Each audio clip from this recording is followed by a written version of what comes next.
Well, ladies and gentlemen, before we begin our feature presentation, we are going to do one of the Marvel one-shots, in this case, The Consultant. Made in 2011, and let me check, directed by a guy called Lee Fum, still produced by Kevin Feige and screenwriter Eric Pearson. Yeah, okay then, so let's not beat about the bush.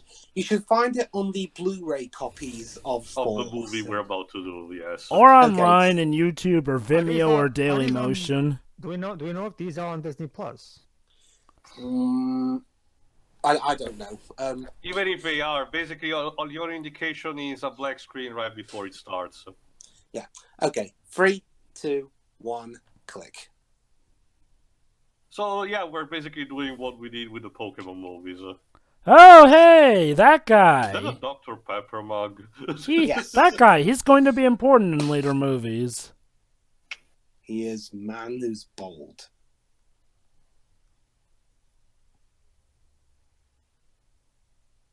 And there's Phil Coulson. Yep.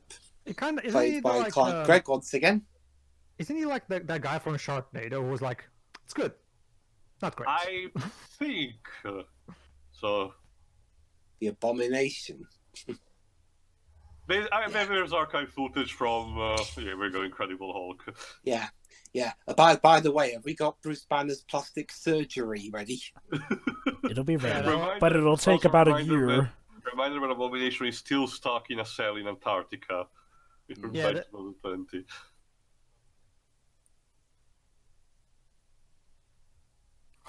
But can you go beyond level 6 in S.H.I.E.L.D.?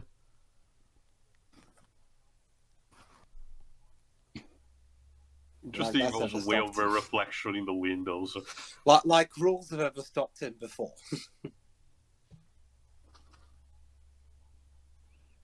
Yeah, basically keeping the tradition of Iron Man 2 as the people, making of the short told. They loved to center the short around banter, essentially. And a sort of recapping what has happened so far. Here it works a bit better since it's a sort of tongue-in-cheek recapping of events as opposed to the main event. It's actually proper Tarantinoing when you get down to, including with the different camera angles like this. Yep, shot, reverse shot. So basically, in order to make sure they don't get the Abomination, they'll have to send someone who's so crap at his job that General Ross won't give him up to him.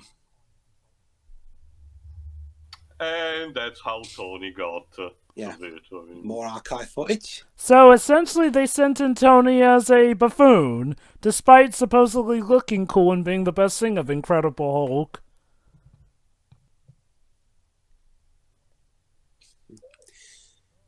Well, from what I remember, this was probably the best thing Universal-related Robert Downey Jr. was in, considering recent events. Yeah. Oh boy. That face. I forgot Willa Hurt had did that face at the end of Incredible Hulk. So get this, folks. Tony was literally sent in to make sure that he would not give up Abomination. Yeah. Well, and since Abomination, I don't think it's been mentioned since this. Nope. Again, he's still stuck in that Antarctica base, so... Hell, he didn't even get dusted. I genuinely do wonder if they're gonna bring him back for the She-Hulk Disney Plus series. Oh God! I think Hilaire off. Hilaire off is. Team Roth is gonna be a bit expensive to get for a series, but who knows? So essentially, the Consultant ends right where Thor is set to. Not quite begin, but take place. Because the short of it is gonna be after this, when we'll get to Captain America. Tells something that will happen to Coulson on his way to Thor's hammer. But for now, for this one, it's serviceable. It's fine. I would argue slightly unnecessary, but mind you, these things, as the producers also said, they were easy to do, like shot in 2-3 days at most, and easy to do just for recap purposes. So again, harmless. Not to mention this was made before the MCU was the juggernaut it is today. Nowadays they don't have to worry about these things because they know everybody is going to see the movies anyway. But this was before they had that guarantee. Wait, they made this before 4 got released, right? No, Yes. after. Oh, after. Well, then in that September case, it wouldn't really September work for 13, that. 2011, but they did it before the first Avengers movie, so... Well, yeah, even then, it was only with the first Avengers movie that the MCU officially became a juggernaut. So this was at the time it was justifiable because producers were not sure if people were gonna go in and watch all the movies pre-Avengers.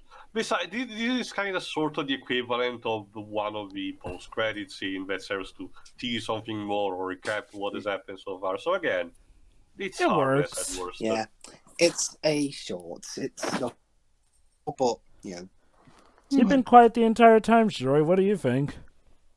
It's fine. It's just an in-between thing. This is fine. An appetizer. It's fine. Call it like that. it's fine. Yeah. Sure, 20. It's not. I know what you mean, Pedro. No. It was better than that. Okay, then. Alright, So on that's to the that. main plate instead. Hear ye, betwixt our commentary of a certain screen adventure of Thor. Yeah, I'm not going to do that throughout the whole Close enough. commentary. Anyway, in plain English, welcome to our commentary of 2011's Thor, the next installment in the Marvel Cinematic Universe. This time directed by renowned Shakespearean actor/director Kenneth Branagh, who you might know for his works on modern Shakespeare movies, as well as some other stuff, including the recent Murder on the Orient Express films, as at the time of this recording, the upcoming Artemis Fowl and Death on the Nile. and Death on the Nile movies as well. And apparently an And- upcoming female spin-off of Fast and Furious. Maybe. And he also played Gilderoy Lockhart in the second Harry Potter movie. Yeah. And this, Hopefully he and of recovered course his this- memory for this. And of course, this is the debut of Chris Hemsworth playing the role of Thor, an Australian actor who does a good job being, kind of British, because, Norse mythology, you have to have everyone sound British, of course, don't we? Which is, of This course, wasn't why his we have first, Dwibs play Thor whenever we do anything Avengers-related. This wasn't Honestly, his... to me, it doesn't sound really all that Australian or even British. It sounds more like booming, which is how it's supposed to sound anyway. Surprisingly, this wasn't Chris' first role, but surprisingly, instead it was the J.J. Abrams' Star Trek 2009 movie.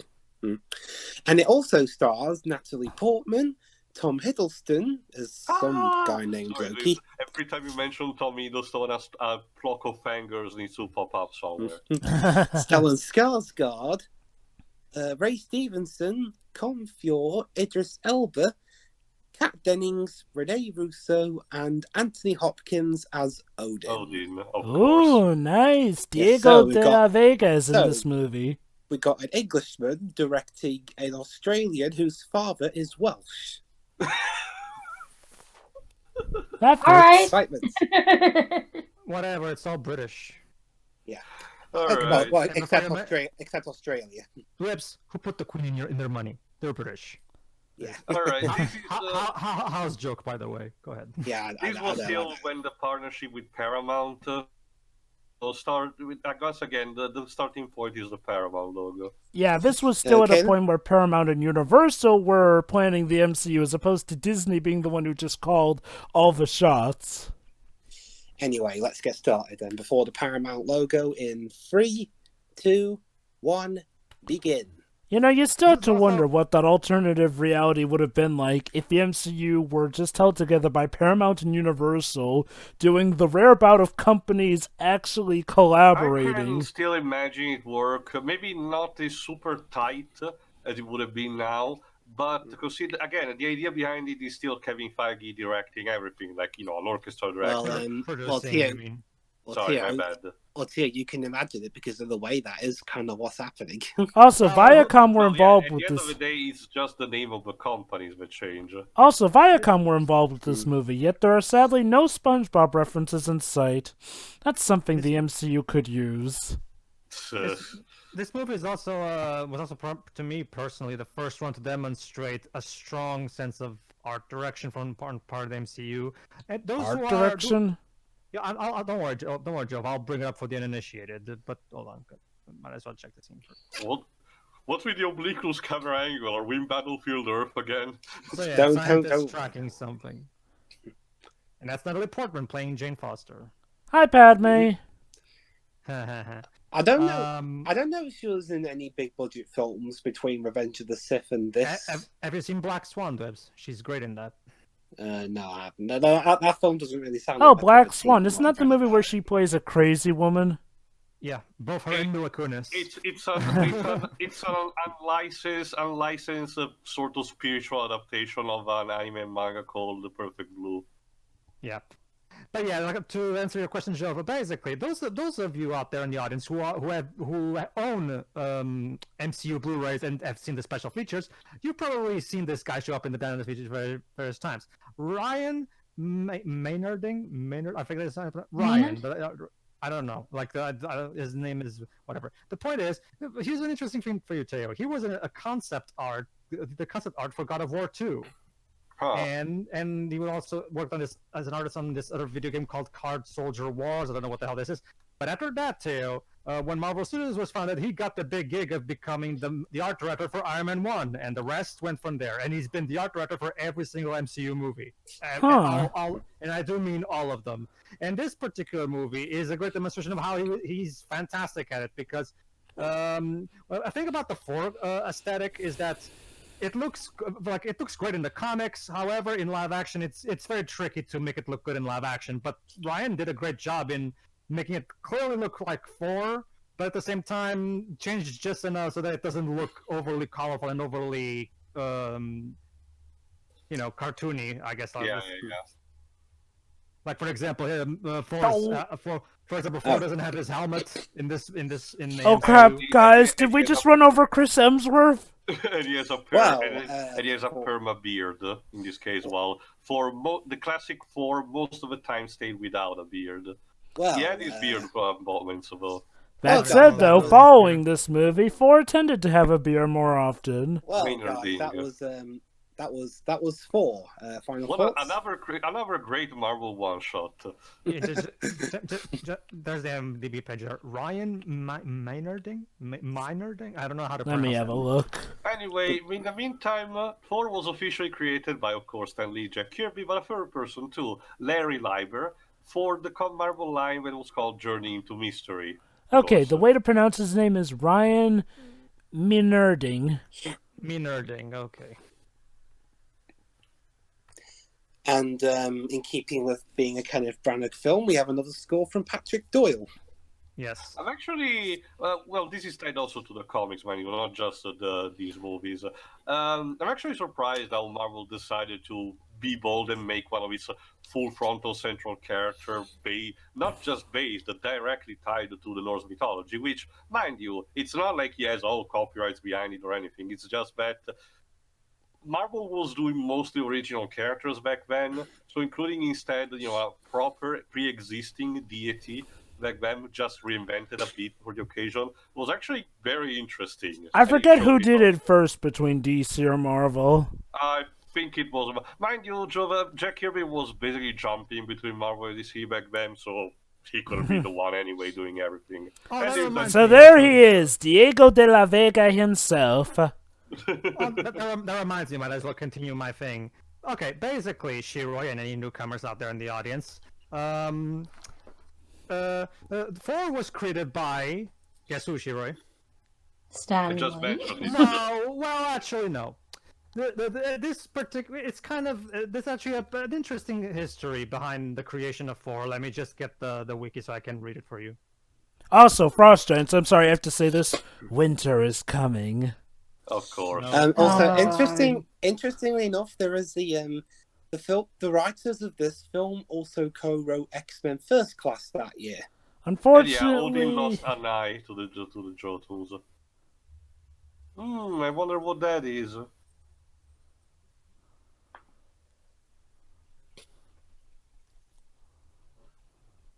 That's a very good story, Mr. De La Vega. Oh, the Paramount logo. Oh. Pretty sure it's. Whoa! What does it mean? I don't know. British directors like to go on all angles like But that. yeah, similar to the what is actually in the comics, which is reflected also not just in Marvel but in DC. The Norse pantheon here is treated more like a super technological alien race, more than just simply gods. Humanity saw them as gods because they were such powerful entities.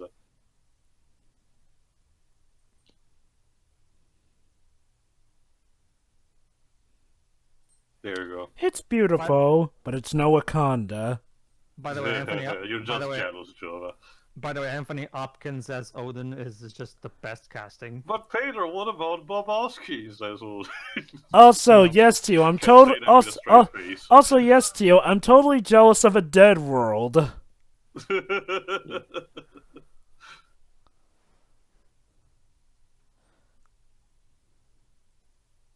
I'm sure you will. Let me check who plays Young Thor. And young Dakota Loki. Noya. There you go. Alright, here's the basic gist of it for newcomers out there. While Stan Lee did come up with the original idea, because he never actually wrote the comics. Instead, who wrote the original comics was his brother, Larry Lee. Or Larry Lieber, as it's more commonly known. It's quite a rarity. Yeah. And however, the penciler, the artist was once again Jack Kirby. Yeah. Kirby had a particular way of drawing things, and Thor was always a perfect thing because the character is so full of energy. Yes, both of you were born to be kings, my boys, but only one of you will get a spin-off series. My guess, Shira, is that Stan was already way too busy creating every other character under the sun, so he had to give at least one of them to his brother. And there he is, crazy. Oh, I see. Sif in the MCU don't get too much attached to her. She gets jobbed pretty much in every movie. Well, in the case of the second movie, I think it's because her actress was pregnant. Which is ironic because she ends up showing up in Agents of S.H.I.E.L.D. So basically, Shira, you can say that Stan was a co-creator at best. Sure. I know, it's such a rarity to say that for a Marvel character. And look at that, they also included some more supporting cast from Thor, like the Free Warriors, but more on them later, potentially. So, in an interesting case, Kenneth Branagh at this point was more well known for doing Shakespeare films, yet here he is doing a superhero flick. Apparently because he enjoyed the Thor comics when he was younger. I can definitely see that. These shots, at least at the beginning, are so fan-servicey. This is definitely, I'd say, okay. Well, I won't say that Phase 1 before this was bad. I'd say 4 is where the MCU started to show that, hey, we're a lot more than just this run-of-the-mill superhero franchise here. That's not to say that Iron Man was bad. It's just that this one showed how much heart they could have. It also tries to do different things. Like, again, Iron Man and Incredible Hulk were more grounded, more technological, but not too much sci-fi. This is a sort of a fantasy that interject with urban fantasy, essentially. And that's the thing about the MCU. Yes, you can have all your sci-fi stuff here and there, but what really shows a good superhero universe is the ability to combine sci-fi with downright magical elements. Yeah. You know what's funny, honestly? Like I said, Jova, it helps that you have the same art director for every single movie to make sure the looks are consistent. I mean, funnily enough, even in the Ultimate Universe where a lot of stuff is turned into sci-fi, Thor actually remains supernatural. Oh, I wonder what that is. Brrr. Basically, I forgot which one, but one of the MCU Blu-rays does have a special feature talking about Ryan. And it talks about how he looks at the comics, and he creates the original concept art as how he thinks it should look in the movie, and the filmmakers go from there. But basically, Ryan creates a hand-drawn version of the character that is supposed to be like model the movie after this look, basically. Definitely works in most cases. Odin, what's up? Oh dear. Dang it, the NPC! Wait. Frost Giants? But Father, I'm no Frost Giant.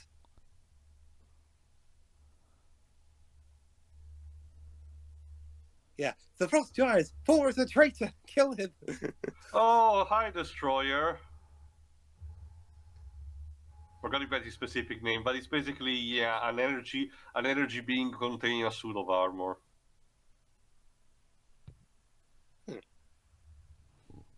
Let's just say you don't want to mess with him. Nope. He's like Cyclops mixed with Colossus on steroids. Yeah, I was frozen today.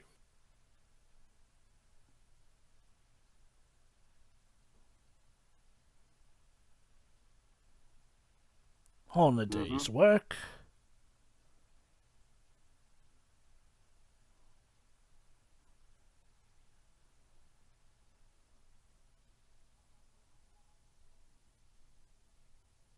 What did we say about asking questions?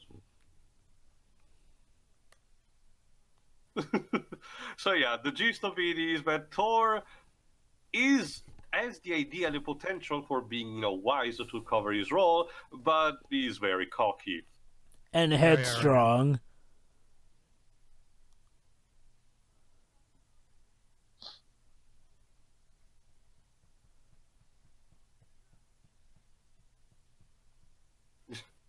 Don't make Anthony Hopkins yell at you, please.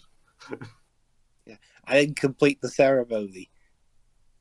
Also, can I talk about how Tom Hiddleston as Loki is absolutely perfect? Oh, you and a lot of his female fans! Yeah, flip the table. Yeah. Just spend 5 minutes on the internet, you will see how much. No, I'm aware of that. I'm aware of that tale, but this isn't just the fact that it's true.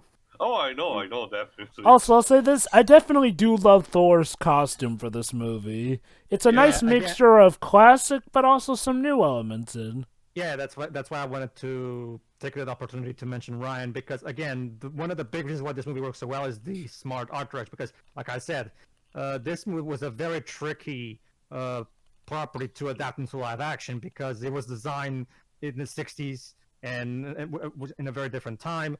It looked pretty silly by 2011 standards. It had to be done in a very clever way, but Ryan did it. Yeah, for example, he keeps the 4 big buttons on the costume. They're just not super glowy or yellow like in the original comic, but design-wise, they're still there, for example. There is an idea, it's just not, super prideful. It goes back to that same philosophy too that I will always like to mention when it comes to doing this, to adapting something, no matter what it is. Stay true to the spirit, not necessarily the specifics. Wait a minute, Okay, guys. let me talk That bigger about these guys then. that bigger guy, I recognize that actor. That's Volstagg. Basically, the 3 warriors are sort of warrior stereotypes. Volstagg is the traditional Viking guy, fat with a beard and an axe, like that. Fondral is the more swashbuckling guy with a goatee, a mustache, and a estoc. And Hogun is the Asian, like the Mongol samurai warrior with a mace. Yeah, that too. Wait, hang on. What's the Punisher doing here? They're mostly here for comic relief. So Basically, Ray Stevenson, and before this, he was the Punisher in Punisher Warzone. yeah, and now yet another actor who basically fled from a bad superhero movie to the MCU. I see he dyed his hair. And grew a beard. And he's a lot more jovial here than he is in Punisher. Guess becoming an Asgardian really takes the load off your shoulders. Come, my friends, we are off to do things. Well, they're going to Thor's going to try and get retaliation against the Frost Giants. Yeah. Mm-hmm. Again, we also mentioned their proper Norse name, the Jotuns, but yeah. This is the first big thing about comparison to Odin, who tries to not just provoke war unnecessarily. Thor wants to take peace by force. Oh, here's Heimdall. Heimdall, played by Idris Elba. Now, when he was cast, there was a backlash against him because in the comics, Heimdall is Caucasian, which Idris Elba is not. But Kenneth Branagh had this particular statement to give to those people. Shut up, I guess. Well, according to this, if you have a chance to cast a great actor in the part, everything else is irrelevant. Like, I okay, agree. Heimdall is one of those characters whose race was never really I part agree of to his an character. extent, because context still means everything. It just happens to work here, if you had to ask me. It's like I said, as long as the character's race is not tied... Okay, as long as the character's character is not tied heavily into their race, then okay, sure. Don't go Yeah, too exactly. wild, but, you know, in cases like, say, Kingpin, his character is not tied to his race, so it's A-okay to cast Michael Clark Duncan as him. Like for James, example, James like, Bond, on the other hand, is a bit trickier. Like for example, if they had cast a white man as Black Panther, now that would be a problem. I mean, okay, recasting minorities is already a problem in itself, but if you literally cast the Black Panther as a Caucasian, oh boy. But yeah, that's the device that activates the Bifrost, the sort of tunnel that the Asgardians use to propel themselves towards the Nine Realms. And Heimdall is sort of the guardian of it. He basically regulates traffic. That's pretty much what he does.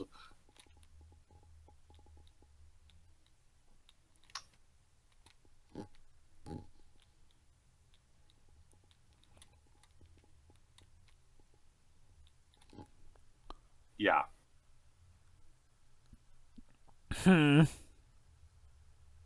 Whoa! Well, this is the best ride ever. Oh, you think that's tough? You should try a boom tube. Is that the DC Not to, equivalent? do not use too much, though, otherwise you will turn into crappy CGI effects. Yeah. Yeah, I figured. The boom tube, is that the DC version? That's the equivalent. The one that the New Gods use using special devices, the mother boxes, the one that showed up in Justice League. Well, that's a great place for Christmas. So, for the first time a Brit has directed an MCU film, You think? We just arrived. Yes, Dwibs. how British would you say this film has been so far? Not very, considering the setting, honestly. Well, what would you Honestly, say it like I feels said- more American with the setting? British filmmakers have a different style to American ones. I don't. Well, Okay, I honestly, wouldn't notice that kind of Yeah, me thing neither. typically. Unfortunately, Sorry. I can't. Me not neither, to- honestly. I mean, from what I've seen, directors just have styles regardless of their nationality. I mean, What kind of mostly. thing do you mean? Well, okay, Dwibs? I can Like, tell out with... of curiosity, Like, what kind of anything- thing do you mean? Well, more so in the camera. Like, if we notice in a lot of British films, they like to do that tracking shot where they spin around the characters. Oh, the 360 shot. They do, yeah. Yeah. Well, Dwibs, have you seen Hamlet? Because Hamlet is just as epic in scale as this movie is, pretty much. Better pack a lunch, though, because it's actually very long. But I Yeah, guess they it's- told Kenneth Branagh, no, you can't make this 4 hours. That's the thing, though, like this. Honestly, if you ask me, granted, I'm by no means a specialist or anything, but honestly, Chris Hemsworth doesn't even sound particularly British. He sounds more like, like foreign and like booming more than any If you had specific to ask accent. me, if you had me, it's kind of sound like a surfer.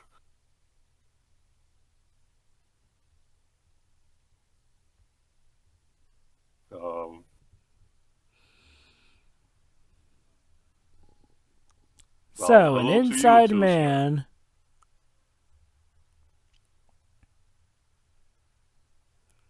So, who plays the Frost Giant King here, Tio? Let me check. Lothei Kolbethor. I already heard that name already. Let me check. What has he done?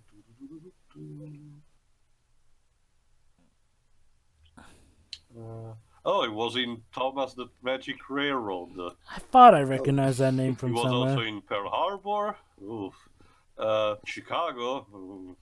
The Chronicles of Riddick. The 2005 Heidi movie. Didn't even knew it existed. The Amazing Spider-Man 2. And more recently in Astronaut. I thought it was something else. No, I don't know that movie either. Smart move. Yep.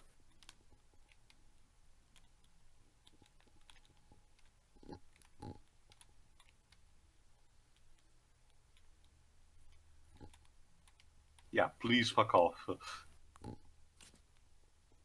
Heindel, where's my son's gone? Oh God. Oh, you just didn't. Not so smart move.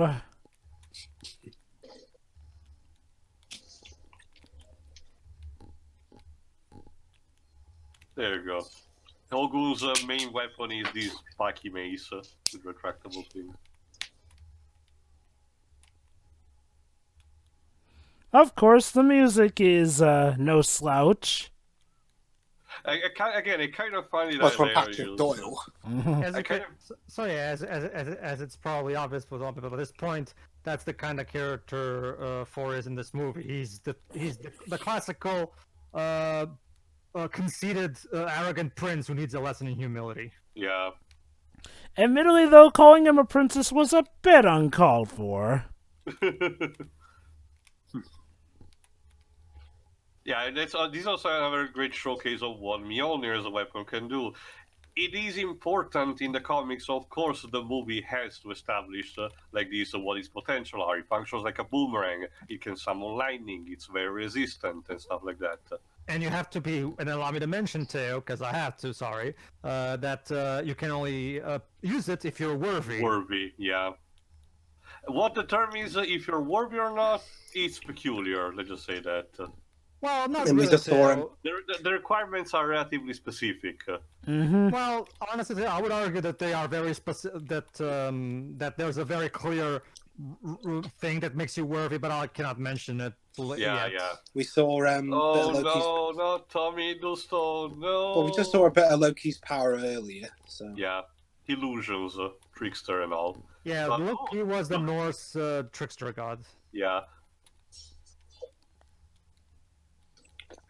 Fondral, you suck. So, as for the main Asgardians, as I said earlier, Chris Hemsworth is Australian, Sif and Fandral are American, and, well, Odin's Welsh. Let me Thor! check the. And they speak with English accents. Let me see. Are they good English accents, Twips? I mean, I know we've talked about Thor, but the rest? Yeah, they're fine, yeah. I mean, a bit earlier, I think Hopkins let his Welsh through a little bit there, but it's nothing. We mentioned Ray Stevenson before as Volstagg was in Punisher Warzone. Hogun is played by Tadanobu Asano. Let me check a very particular role that I know him of. Of course, He was in 47 Ronin. Damn. Of course, one of Thor's specialties is that he can swing his hammer like a fidget spinner. Yeah, that too. Not just that, you can Kinetic also force use it and all. He cannot, even though Thor doesn't fly per se, he can use his hammer to jump very long distances because he can just throw the hammer and just as long as he holds to it, the hammer will just carry and move the momentum. And guys, you know what could have happened What? for the role of Odin? Could have What? had Mel Gibson in the role. Huh, So interesting. damn. Especially considering that in the next film, Odin makes bigoted remarks about Jane, whose actress is Jewish, and that's all I'll say about that. Yeesh. Anyway, I just checked that Tadanobu Asano is gonna play Raiden in the 2021 Mortal Kombat movie, so I guess I'll see him there. While Foundroy's boy is played by Josh Dallas, who has done very little in terms of movie. Oh, apparently he was Oh one of the boy. pigs in Zootopia. Huh.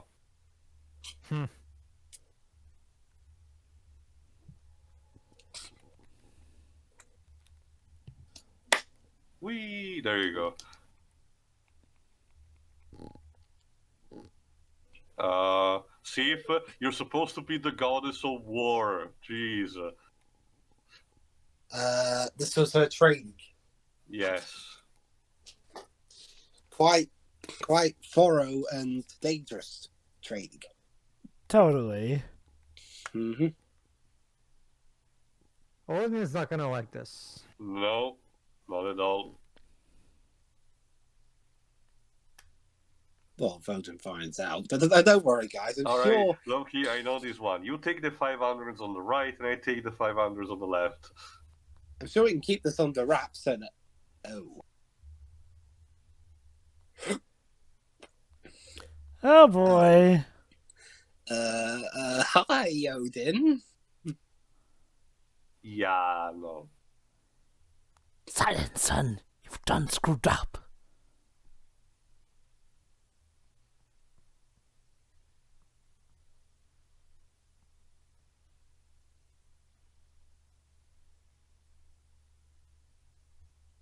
You're He grounded. started it. Yeah, he started it. Well, to Oh. be fair, you provoked him though.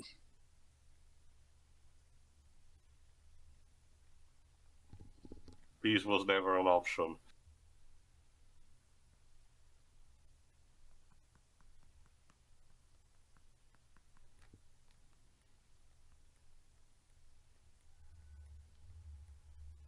No, don't flash me!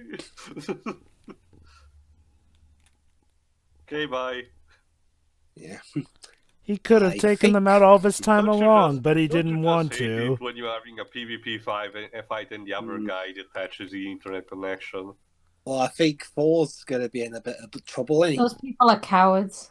Yes.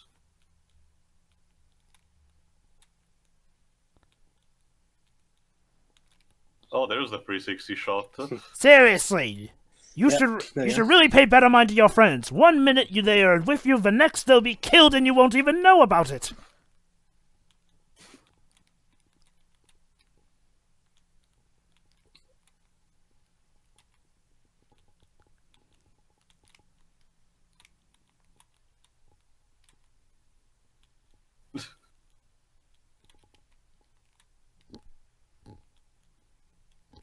Oh Great boy. family. I can imagine Christmas dinners were the best. Apparently, that reaction to Thor calling him that was Genuine. so heart-wrenching that some crew members burst into tears. Oh. And that growl he did was also not in the script. Apparently, Loki was supposed to say something, but Hopkins did that growl, and well, Did he just forget and just decided, fuck it, I'm gonna growl? yeah. They just leave it in. Oh dear. Oh dear. So, I hope you weren't looking forward to Thor flying around with his No, hammer not my throughout the big movie. buttons.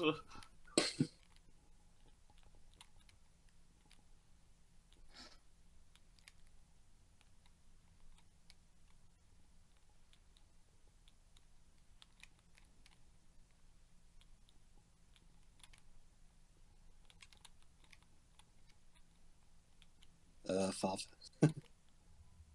Well cried. Whoop. It's like in Judge Dredd where we just strip him completely. The way he says that, I cast you out. That's Anthony Hopkins for you.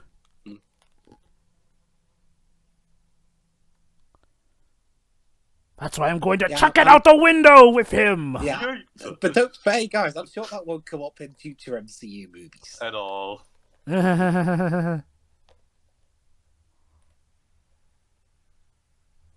And so that's That's yeah. where we Hello, are. I'm for Odin. 30 You minutes may later, wonder we why- are back you might be here. wondering how I got into this situation. If anything, Here is how I got here. if anything, it's kind of like the setting for the Hercules movie with Arnold Schwarzenegger.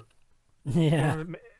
Well, maybe too, we could have something like where we have Chris Hemsworth narrating. Hey guys, you're probably wondering how I actually got to this point. Are you Well, let me tell you about my. are you an angel? No, please. No, please. Besides, he's standing in sand. It's rough course and it gets everywhere. Oh, Thor doesn't mind sand as much. Huh? Yeah, Hammett. Now, put yourself in these guys' shoes. You've just ran over a guy who doesn't seem to have a single cut on him, and the first thing he asks for when waking up is a hammer. Oh, and he wants Bifrost to be open. Noted. Here we call them Raid Shadow Realms. Mexican. So, sorry for you're not in. Oh. Ha! Don't tase me, bro. How ironic. He was taken down by being shocked. Okay. For I don't think you're in the 9 realms anymore. All right. Okay. Yeah, Kat Dennings. Here, I think her comedic shtick is fine. Oh. It's the next movie, or the next 4 movie, I should say, where Yeah. it gets. She feels like she's the April Duprat of this movie.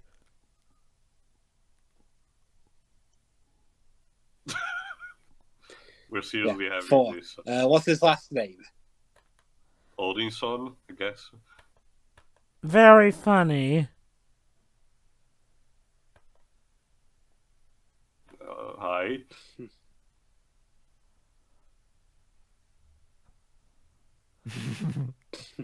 Nurse, we have a cold Hulk in here. A cold Hulk in here. The good news is that with all these operator incapacitated, these hospitals may be open for a job. I should check. Okay, Yeah, I gotta yes. wonder, how did they even get him on the bed with how he's acting? The wonders of modern medicine. Again, that's one of the things that really shows how, again, brilliantly cast Chris Hemsworth is in this role, because he does a great job in sounding incredibly conceited and royal, and like he has that gravitas and screen presence that Thor demands. Yeah. And yeah, that's the crater we also saw at the end of Iron Man 2. But it's a bit beforehand. That's starting to remind me of the beginning of Dragon Ball Z, where that poor farmer finds rabbits. Yeah, you're clearly not worthy. What They is tried this? it, The and new and- King and- Arthur style?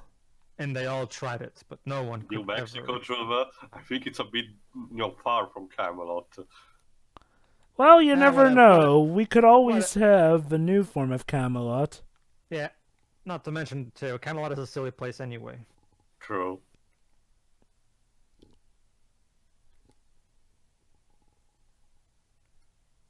Okay.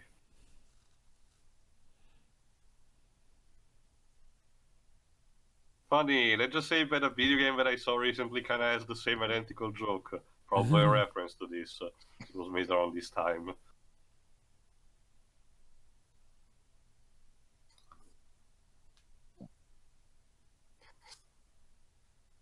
Okay.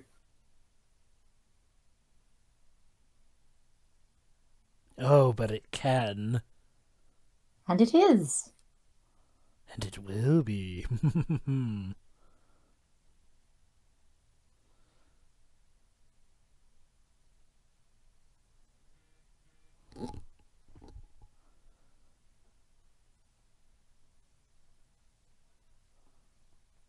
Search your feelings, you know it to be true for. You know, we can make a game out of how many Star Wars references we can make with this movie.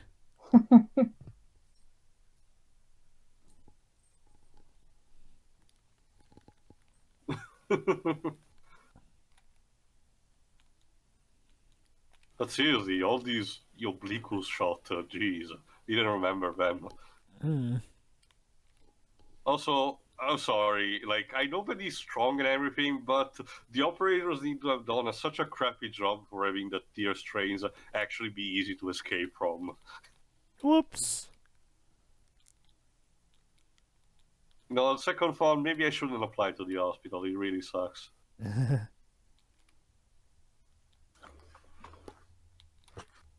Well, Taylor, look at it this way. Well, Taylor, look at it this way. It's still better than one hospital in Pokemon where there's only one doctor working in that entire building for some reason. Well, to be fair, Pokemon healthcare is a lot. How the hell does that hospital even function? They teleport. They can teleport. I don't know what this song Hold on, is. guys. We're also gonna. I love the payoff of this scene. Heh. Here What we is go. this, Doctor Who? Go on, kick it now. Whoop. Come on. Well, I'll be Oh. danged. It really is the new Arthur sword. Poor No, Stan, no, it Stan, it didn't. didn't. No, Stan, it didn't work. No. Okay, go home now. He tried. He really did. You'd think he would have been worthy, though. No, Stan is Yeah, worthy. It's just there's that he didn't. deal. It's just that he has to pick it up. Yeah, that would be amazing. Could you? Now that I think about it, like, wouldn't it be so amazing if they had a Blu-ray special feature with an alternate scene where Stanley picks up the hammer and he's working. That would be I'm amazing. honestly surprised we don't have that. And I'm speaking as a guy who was expecting that Stan was going to be the one to lay the final hit on Thanos. That guy was Yeah, the don't only one. touch her, please. It's hard not to, though.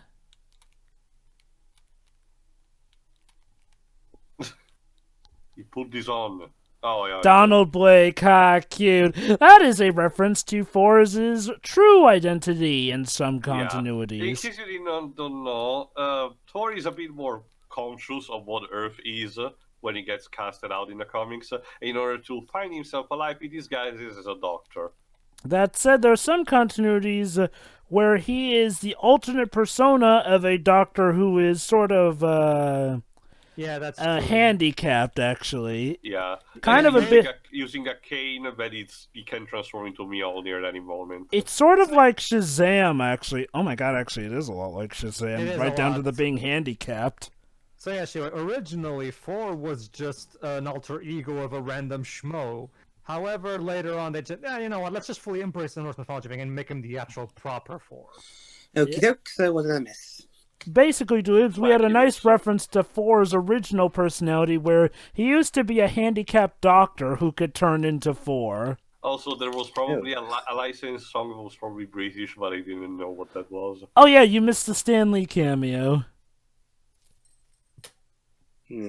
I missed the Nothing Oasis more. song. And the Stanley cameo, too. Actually, how do I know it's Oasis? I don't even know what. Yeah, you surely do, Loki. You surely do. Well, I am the Norse goddess of war, so I should be Also, biased thank towards you, him. Steve, for your contribution. I mean, she's the goddess of war. Of course she'd be biased towards Thor. So, Tio, who do you think gets the shaft more? Her or the other 3 and 4 Ragnarok? No, I still say Sif overall as a whole. She just Yes, of course. Let's trust Luffy because he's totally trustworthy. He's not yeah, like totally, guys. Okay, to be fair, for anyone who's new to the franchise, Loki here is making sense. I'm not talking about Loki though. I'm talking about that guy who said Luffy said that there were traitors in the House of Odin. Oh, yeah, Luffy. Maybe Loki is a traitor. Is the traitor? Yes, dude. Let's trust Luffy. What Luffy said because it's not like he's an asshole or anything. Oh no, Luffy, okay, the king of the Jotuns. But put that down, please. Yeah, thank you.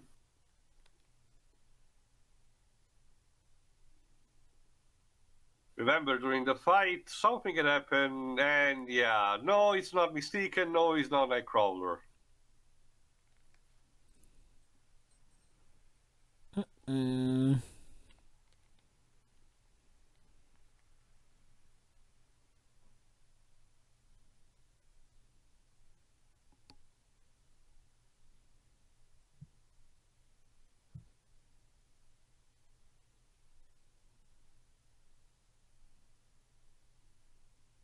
Yeah.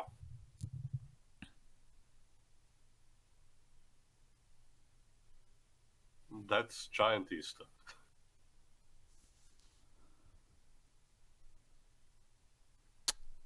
So, yeah, Loki, this is basically the equivalent of the You're Adopted talk you get on your birthday. Don't worry, this pretty much never gets brought up, like, anywhere else in the MCU. Well, In to be that fair, kind of- it is briefly mentioned in the first Avengers movie. Briefly, In general, yeah, Loki, but yeah. Loki sort of gets over his adoption most of it anyway. He just has his own his own personal agenda. Also, yes, Tom, you can overact. Oh yes, and kidnapping the prince of the enemy king was the perfect idea for it. Well, to be fair, he was abandoned in the first place, so who knows if the king would have even cared about him enough.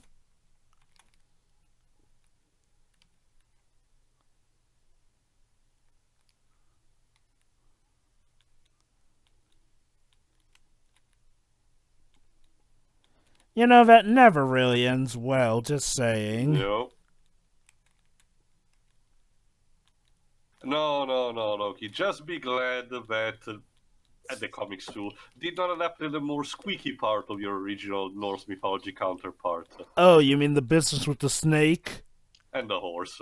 let's And the wolf. let's just say Odin got a little too frisky with stuff. Even Loki. Remember, Jovas, Leipnir is technically Loki's offspring. Oh God, yeah. Also, yeah, another particular thing, Odin needs to recharge the batteries once in a while. Not even kidding. But it's good. Loki will still, tell the guards to come and help. Why the oblique shots? Out of the scene.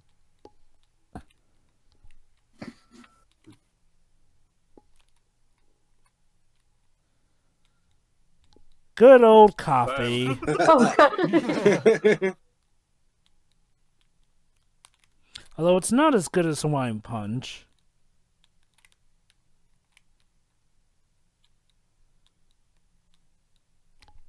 Sure you didn't. You could have told him this before bringing him out. I guess you expected him to know better. And to be fair, he doesn't do the whole smashing thing afterwards. Yeah, no, that's another cool reason why this story works, despite being very formulaic. It's the fact that Thor genuinely learns and genuinely is. He's not like he's just misguided. He's not a. Yeah. He's not.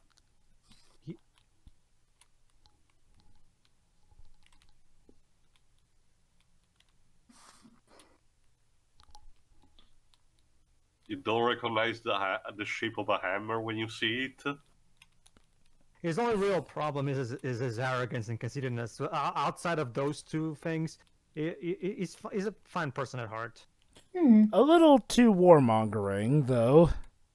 Well, that's part of the arrogance, more like after this movie, he will. He's stop enthusiastic. Even in general, the idea with the character of Thor for the MCU is that in each movie he has to learn something, some kind of lesson. in order to become the proper king that he's meant to be. Yeah.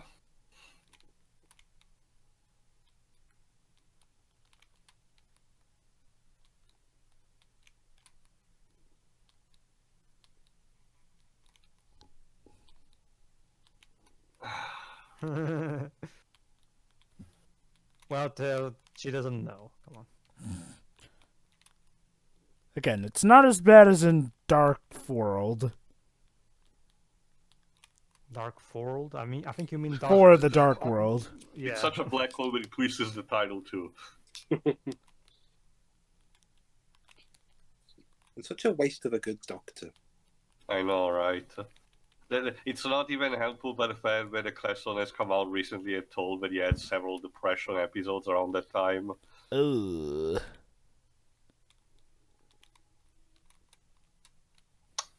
Good to know. Aww.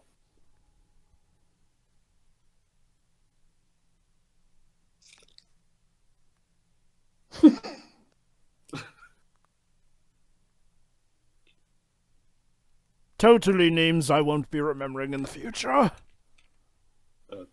Well.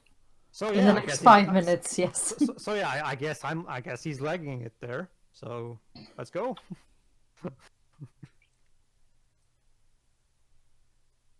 Hmm. Oh, I love this one as well. Yeah, I can't just go there by foot, so...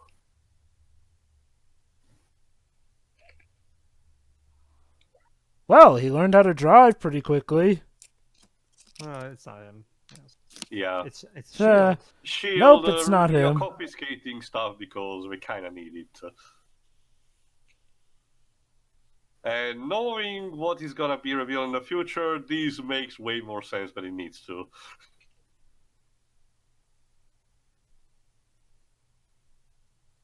Yes, actually.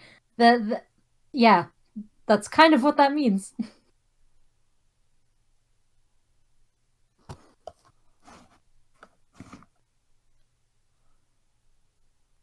Totally. I mean, hey, for all you know, I could later be a superhero later down the line. Way later down the way he said that line. line was dodgy. Yeah. Don't. Like,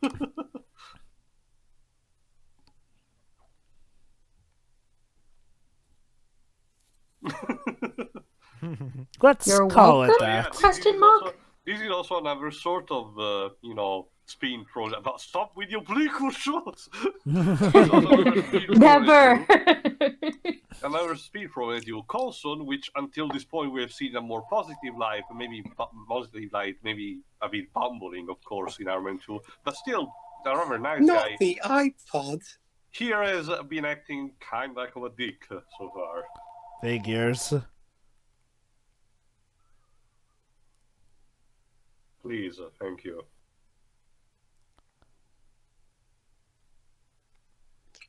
Just use the Find My iPhone feature. Oh, a Get it back. pioneer in gamma radiation, did you now? I wonder who you're talking about. He was called Deuce Stanner, I believe. Sure. Yeah. Legend has it. And he became the amazing bulk, yes. Tio, Asylum's got you covered on that one. I know. Legend has it. What I said.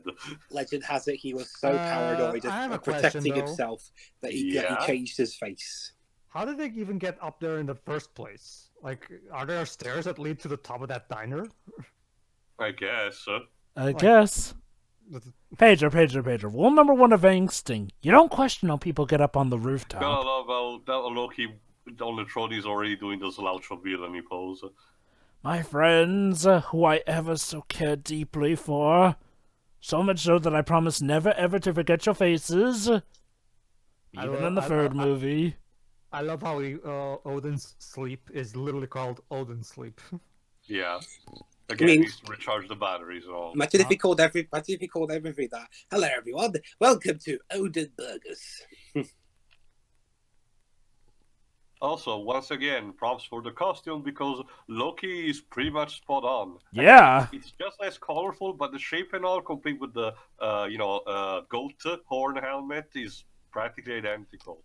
It's nice to have a movie that's not afraid to be a superhero movie in looks.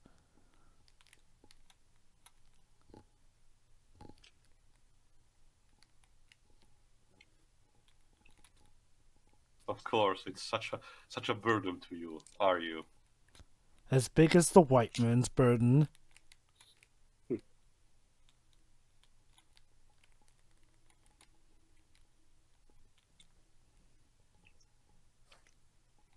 The grades are good.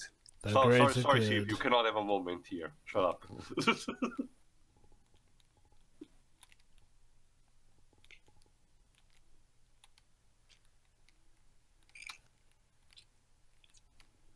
But you didn't let me finish what I had to say. We're I done. could have been saying, can you please... We are done. I just wanted my shaver back. Sorry, but we are done here. The king decrees it. Seriously, what if I need to shave my beard for a I mission? am Tom Hiddleston, and I You should have thought of that before you grew your beard out like that, man. Very well, thy will be done. Thank you. There was the Giant Slayer thing from Tolkien. Cute. You know, we could use some Lord of the Rings cast members in the MCU. Like Orlando Bloom. It's kind of Wow. funny though, Maybe. because in the Italian version of the MCU, Thor has been consistently voiced by the same voice actor who voices Orlando Bloom. It's quite the contrast with Chris Hemsworth. Wow. Oh, this one. Oh yeah.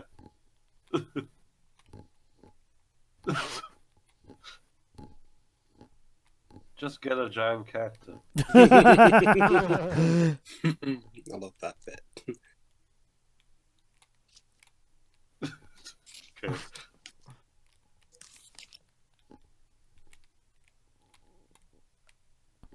Well, that depends. Do you like sand? Because I personally love sand. I mean, honestly, I think it makes for great scenarios and That's great environments. That's great because my previous boyfriend hated it. Oh, And he was very creepy about it. well, I'm And sorry to hear that. worse, and even worse, I died. I got better, but still. Oh, Also, eyes on the road chain. That's even better. You see, it was a bad period in my life where I kind I of lost lost the the will will to live. Hold on, let me finish. I kind of lost the will to live, but then I got it back, fortunately. that's also very great. Well, so long as no children got hurt in the deal, I'm sure it all worked out wonderfully. Again, Don't use technobabble on him. 4 doesn't do technobabble well. again, Padme, you were having 2 children. Didn't you think it was worth living for them? Whatever. Broken heart be broken heart. Anyway, Also, Java, it's kind of interesting. Don't worry. Thor will adapt to technobabble soon enough. He will have to. Oh, you bet he will. But for now, we let him have his wonderful naive bliss. Did you get the Odin water? Yeah, shut up. Anyway, this is. Let me check. Oh, wow, God, Thor's mother looked way different back in the day compared to how... This is Odin, Mom. I just say, she looks a lot different now. Was she played by a different actress back then? Is this still the same actress from Endgame, Dwibs? I don't know. How is it that she... Oh, she could have gotten older. Let me check. No, that's the thing. She looks younger in 4 too. Well, Jova, CGI de-aging is a thing. No. I said she looks younger in 4 The Dark World. 4 Also, 2. I didn't notice Jova, but we actually got cameos in the scenes before. Oh, speaking of cameos... Oh yeah, we're about to get another introduction. A brief one, I'll just say that. One people weren't too fond of. I mean, don't get me wrong, they were fond of the character. What they weren't fond of was how, token-esque it felt. Oh, shit, Rene Russo. Yes, Jova, Rene Russo has played Frigga in every single MCU movie. God, she looks so much younger and different in the sequel. MCU, not even once. Yeah, here it is. She was in 4 as Frigga, for the Dark World as Frigga, and Avengers Endgame as Frigga. So yes, she's been in all 3 appearances. I definitely get her looking younger and more slender in Endgame since, time travel, but what I don't get is why she looks younger and better looking in the sequel to this movie. Maybe there's great facial surgery in the 9 realms. I don't know. Sure, why not? So yeah, Shield is actually quarantining the site of Mjolnir. What's this? Oh, come on, that punch effect was super stock. Ha. Get it? He's Wait, is that Bruce Willis from Unbreakable? I was just about to say, he's doing his best Unbreakable cosplay.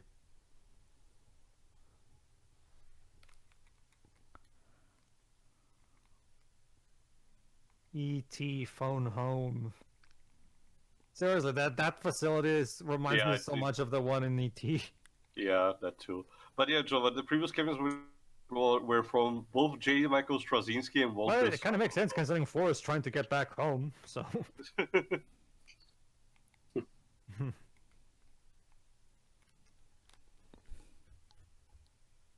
Okay.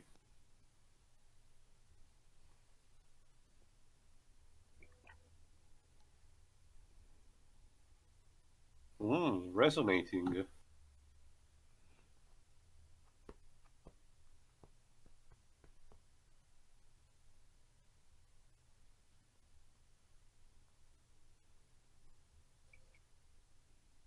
Wee.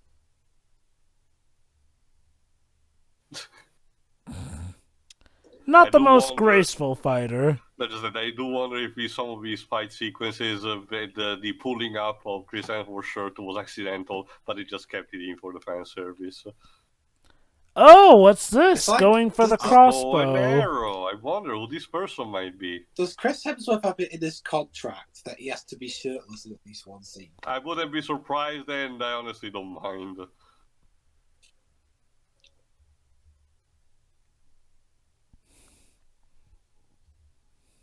We.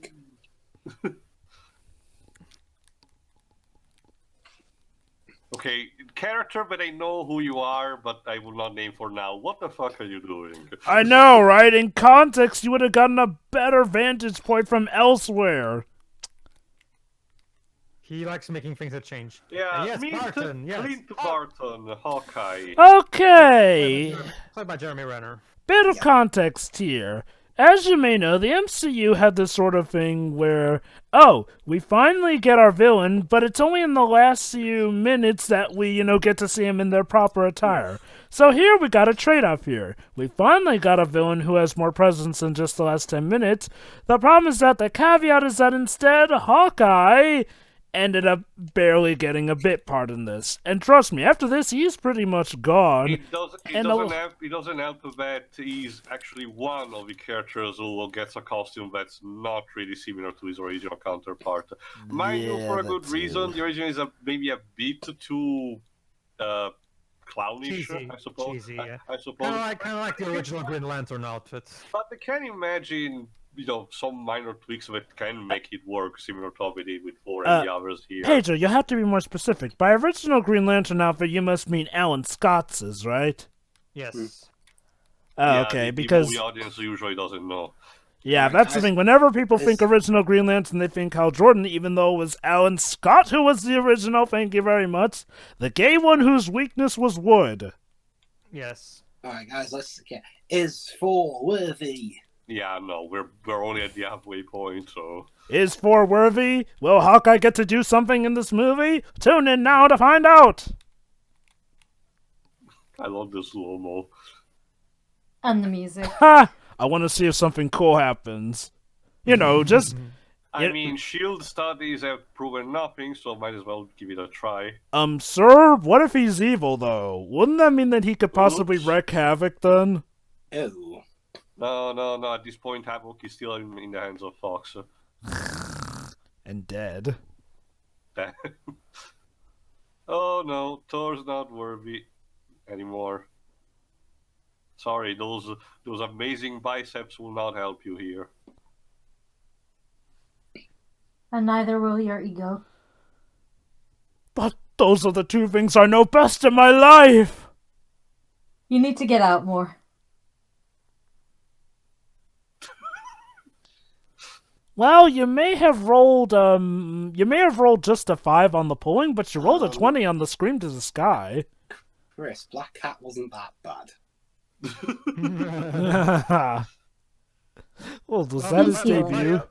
But you have to Also- also understand from Thor's perspective, because remember, his identity as the Prince of Asgard is all that he knows. It's all that he is. Now that he's stripped of everything, he has no idea what to do from this point on. Sorry, Hawkeye so fans, you're gonna have to wait another year for your poster boy to do anything.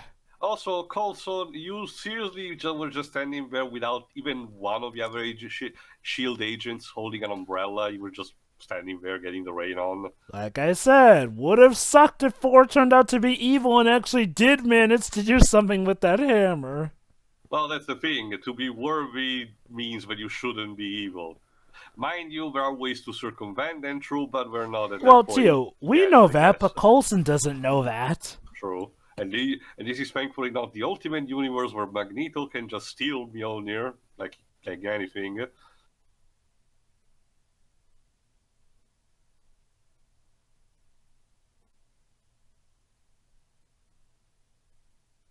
Oh my god, really? This is like the second potentially criminal boyfriend you've had. Also, surprised you didn't get an eviction notice yet. Well, I am Natalie Portman. I have a way of getting Loki. around those. Yeah, I've still got my wages as being a galactic senator. I'll be fine. And Queen of Naboo. And once again, that line that Jane said about science, magic being another science, that's another thing that's taken from the Ultimate Marvel Universe, where they want to explain scientifically everything, including how magic works. Although to be fair to, as she also pointed out, that line was originally coined by Arthur C. Clarke, the co-writer of 2001: A Space Odyssey. I know. They just basically took two birds in one stone here. Let's not forget to you, that's sort of how the MCU that is how the MCU started off, is essentially an adaptation of the Ultimate Universe. Kind of makes sense. Thor design here is much closer to the one in the Ultimate Universe, now that I think about it. Oh yeah, definitely.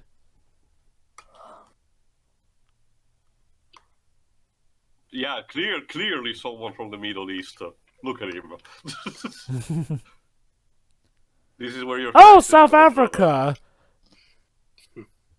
So in case you're wondering where this film was filmed, it was filmed across California and New Mexico. So yeah, on location. So South Africa. Now you're making me wonder if Sharlto Copley may someday join the MCU. No, please. Maybe he could do good. I mean, I can see him as a villain, maybe. I can definitely see Sharlto Copley definitely. Oh, definitely. I would not imagine him as anything but. Maybe Count Nefaria, I guess. Oh, maybe Norman Osborn. Nah. Sharlto Copley works best with a beard, and Norman Osborn needs to be shaved. Okay. In that case, let's get Willem Dafoe to play Norman Osborn. I think he could do a really good job. Hold on.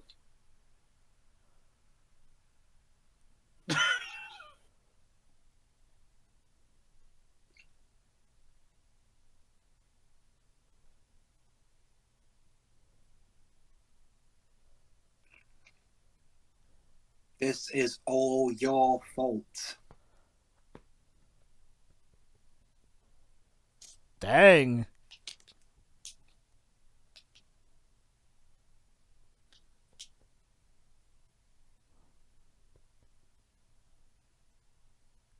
What a terrible burden.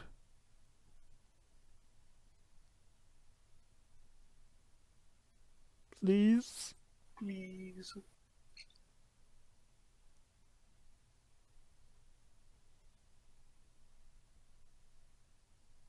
Damn. Mom hates you. And your dog doesn't love you anymore. Oh, and by the way, your friends, they're with me and now. Your pet goldfish died. You have to be a special kind of asshole for your dog to hate you. Dang. He's practically got him on his metaphorical knees here. Yeah, that's the problem. Loki doesn't care. Yeah, this is exactly. He's like the wrong person to talk to. One particular thing about that I love about the way the story is executed is how, in order to let go of his arrogance, it's not so much. Well, yeah, obviously his caring for humans over the. Phil, we all love you for your snarky humor here and there. Yeah. Which I'm sure we'll have for years on end to enjoy in the MCU. Technically speaking, yes, Jova. Yeah, but too bad some versions of. Sorry, Loki, you're not worthy. Yeah, not worthy. Sorry, dude. But yeah, one thing that I love about the way the story is executed is how, yeah, of course, in the second half of the movie, we're gonna have Thor get to know these humans and get to really understand what it means to be a proper worthy person. However, one thing that I do like is the first step of it. The fact that first he has to, it's Loki unknowingly contributes to it by breaking his spirit right there. And completely like destroying, like he won't be arrogant for the rest of this movie, by the way. It was the fact that he thinks that his arrogance killed his father that breaks his traumatizes him and convinces him that he's done goofed. It's also nice how for the first time we get a villain who is definitely more than just blank note. Like, Loki is not just your typical villain. He's the brother of Thor, so he knows how to make it hurt. And make it hurt he did.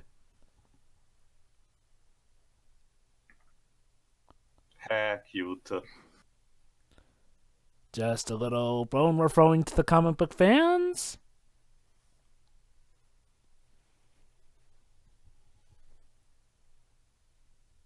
Hey Tio, it's ironic that Dr. Selvig isn't the one acting crazy for once. I know, right? Wow, it was that easy, huh? Apparently.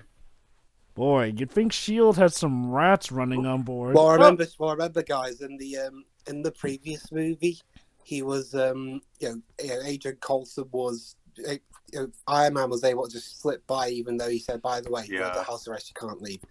So, honestly, guys, so far, from now I know the context, honestly, I don't really feel sorry for the guy. He's a bloody idiot.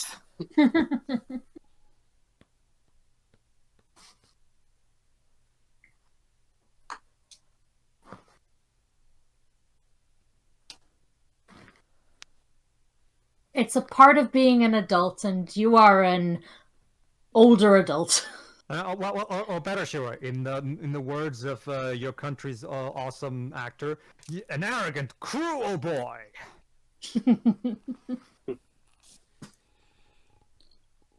I'm tempted to quote Mask of Zorro some more, but I think I've already referenced it enough by recalling him Don Diego de la Vega. I was going to say Don Corleone. No. Basically, Anthony Hopkins plays quite possibly cinema's best professional mentor ever, Don Diego de la Vega. I know that's really good. Like that's the first realization that he's finally that they took that Loki pep talk, quote unquote, to he literally says, "My father was trying to teach me something, but I was too stupid to see it." He's even calling himself stupid now that he's realized it.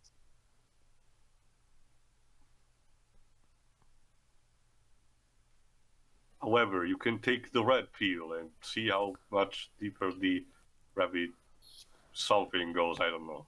Boilermakers, I've never. I might like to try one of those at some point. Boilermakers, how do you make them? Which ones? I'm not a cocktail expert, a bartender live, so I don't know. To the internet. What are they drinking? Boilermakers. I don't know that one. It's a beer cocktail, according to Wikipedia. Basically, some you get a glass of mixing. Yeah, go on. Sorry, Liz. You get a glass of beer and a shot of whiskey. I don't like either of those things. I'm okay with beer. I haven't tried whiskey. I might give it a shot today. It's very dry. Are you more preferential to wine, Shiroy? Accompany it with something to counter that. No cider. So yeah, something as dry as whiskey isn't great. Yeah, Loki, I think he doesn't give a shit still. Oh, what's this? Loki orchestrated everything. What a surprise. He wanted to ruin his brother's big day. Turns out, for as nice as Loki's been acting, he's always been a little jealous. As per tradition. And, well, I mean, to be fair, Loki does have a point. I mean, the Thor we had before, he probably would have killed Asgard in like 6 days. Yeah, unlike FIFA The Journey, Part 1, it makes sense here because, Thor has been growing up to be a very arrogant boy who, quite honestly, would get a lot of people killed. So one could see why Loki may have some motivation to take him down a peg. And make it great again. Frigid glory? Yeah. Brr. Wonder what it was like before all this. More frigid. Yeah, I mean, to be honest, I'll be honest, guys. The Ice King, whatever his name is. Yeah. Loki. Honestly, he's like the one MCU villain who I not only forget his name, I forget he even exists. That's probably because Loki overshadows him a lot. Loki's really the main villain at play. Luffy is more like, how should I say, he's like... Decoy villain? Yeah, decoy villain.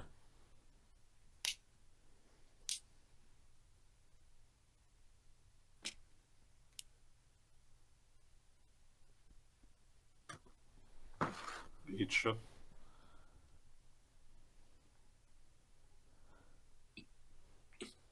I'm waiting. There we go. You are, yeah. In order to make sure my reputation is stronger than yours, I command you to appear in the movie Cats. Oh no. Oh God, Loki, that's just cruel. Well, let's Even opt for for, you. let's opt for a lesser punishment. You can appear in the Ghost Rider sequel. You know, that definitely is not as bad as Cats. Of course. He got wasted. Oh. I saw a post of somebody who went to an open air screening of So, yeah. Cats, and there were like 5 Oh. people that showed up. I love that line. We drank, we fought, he made his ancestors proud. And yet he Yeah, still Thor is... yeah, That Thor's sounds lot like a better pretty at- successful night. I love how Thor is a lot better at holding his drink than, well, him. Dr. Selvig. Well, Yeah. he's not human, so Yeah. his metabolism probably works differently. Who's going to bang his head on the... Yeah, that's another thing. Chris Hemsworth is tall, which again is another good characteristic to have for. Yes! Yeah, being tall. In fact, let me check how tall is he exactly.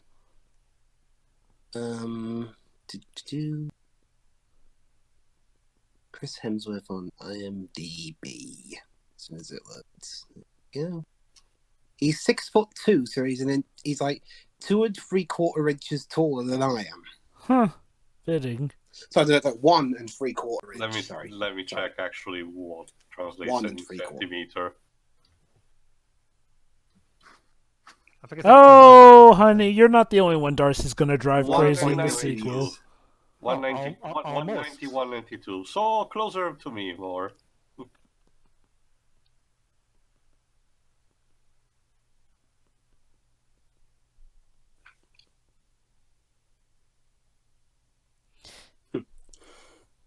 Yeah. It was probably nothing but a scratch for him, honestly. Yeah. I'm terribly sorry I hit you with Actually, my that depends, Roy. He's able to be brought down by modern medicine, like, when he's not Hold on, superpowered. hold on, now it's time for Ford to teach Jane and by extension the audience some Norse lore. So pay attention. Shut up, because I was something.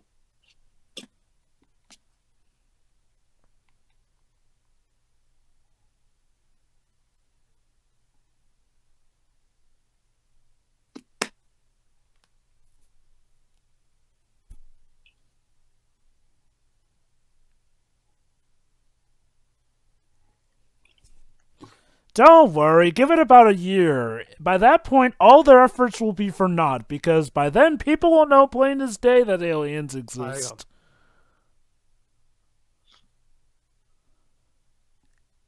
How nice.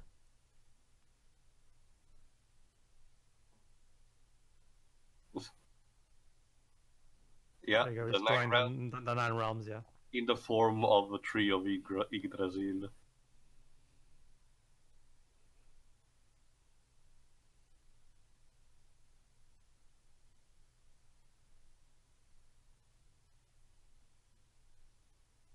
Yeah, there you go.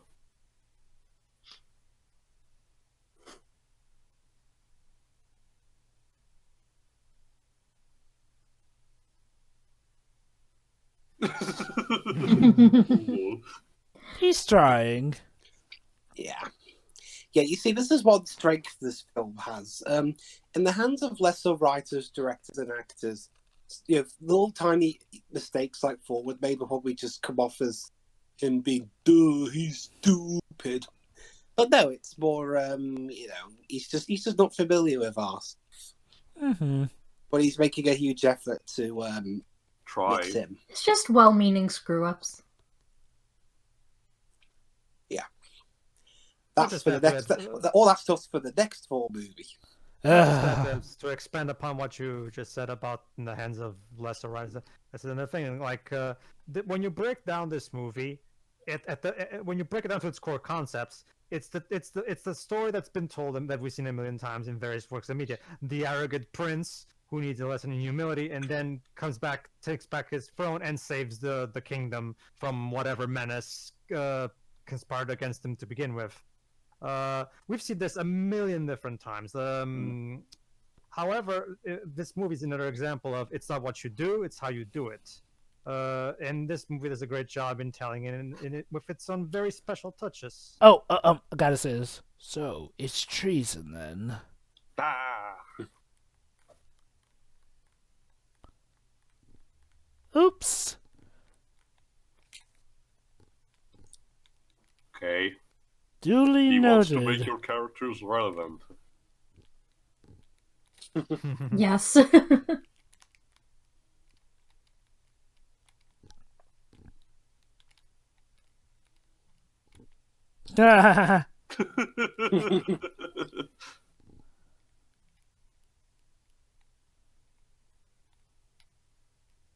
It's called going into a loophole. It'll keep you alive, trust me. Hamdallah, where are you going exactly? Probably getting a sandwich. I guess. I'm just turning my back on it. This displeases the Loki.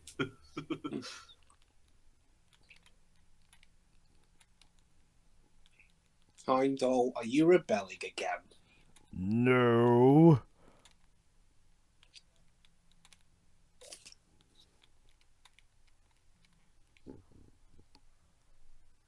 Yeah, and Coulson's like, yeah, my mom told me that there would be days like this.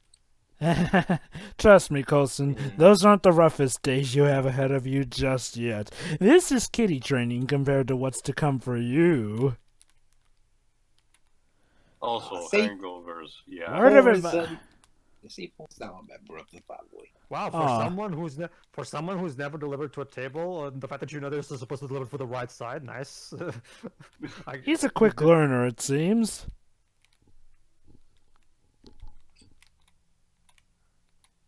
Uh-oh. Okay, stop tilting the camera. Jesus.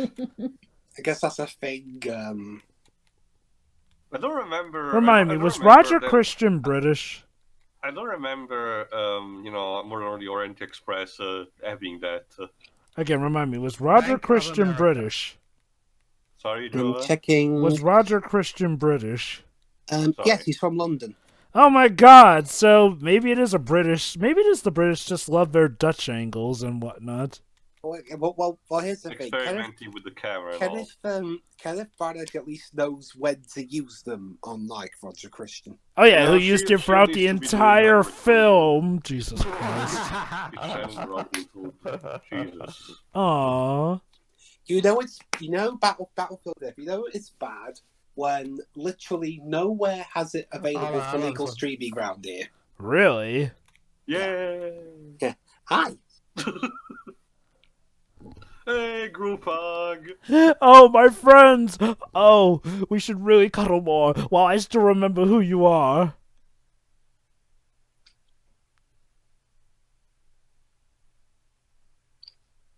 You brought cosplayers with you.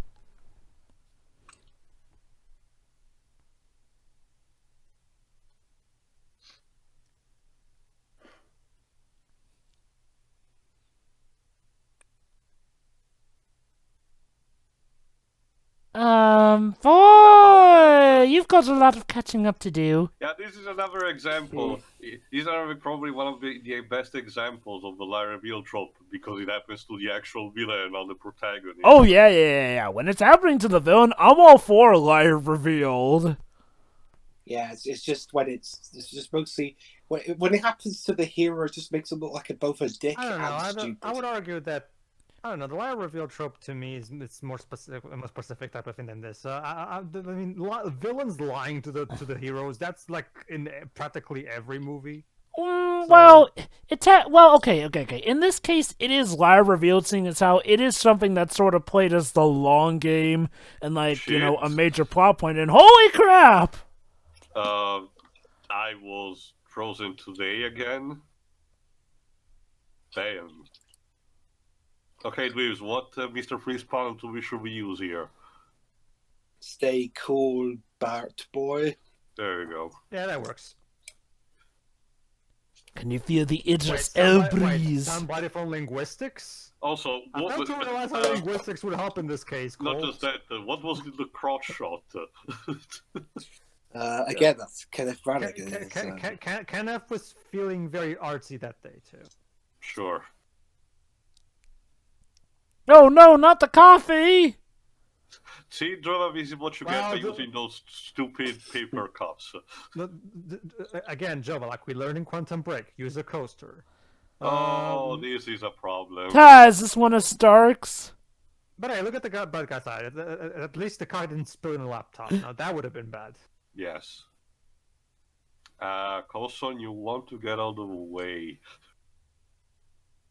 Put down your weapons. You have 20 seconds to comply. Shit. Alright, fuck you then. Oh no, it's using dubstep. Artards? Like, I don't get that. Tio had them to read the score. So don't worry.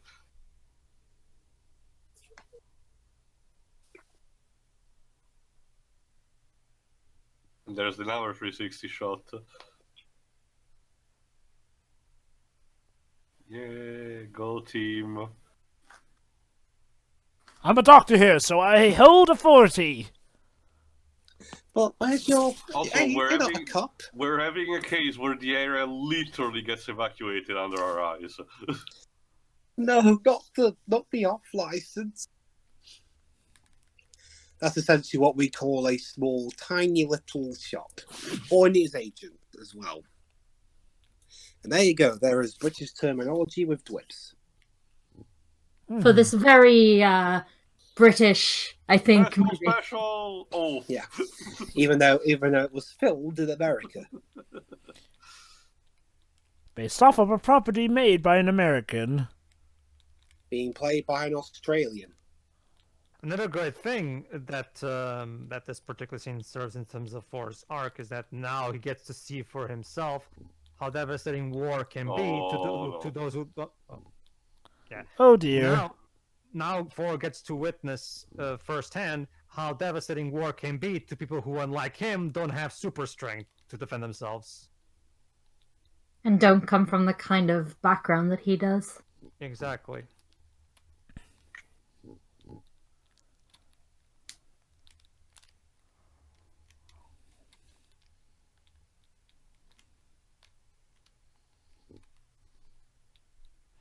Before the collateral damage compiles all the more. Oh shit. If only they knew. If only. This is, you know, it's funny. Later movies like make this look like a kiddie pool in comparison. Well, gotta start small and then work our way up. That's the thing. One would not think that this is small, but they managed to make this look small later on. On your left. Yes, Sif, your contribution to the movie is this minimal. Come on. Again, she'll get a better role in Agents of S.H.I.E.L.D. when she's the only Asgardian who shows... Well, not the only Asgardian, but the main Asgardian who shows up for that episode. And hey, at least she doesn't get killed anticlimactically, but I digress. One of the quite a few issues I had with... Nobody really liked that. Well, them doing that anyway. The movie itself was good. But, yeah. I think it's fine. Just a few issues. Mm-hmm. That was your friend's shield, or that's very inconsiderate. Or, we know that you're more willing to use yourself as a shield, but maybe use an actual shield. He's gonna use his handsomeness to seduce. Well, to be fair, that shield wouldn't really help. Or, charisma stats don't really do a lot of good in dungeon games. They're kind of useless. His idea is more to buy them time, not to mention remember, as Loki said. The robot, the droid is here for him, so if he sacrifices himself, they will live. Actually, yeah, that's a good question. Will Destroyer just go away if he kills Thor? Well, that's what he came here to do. Mission. So yeah, so that's what he's even about to say here.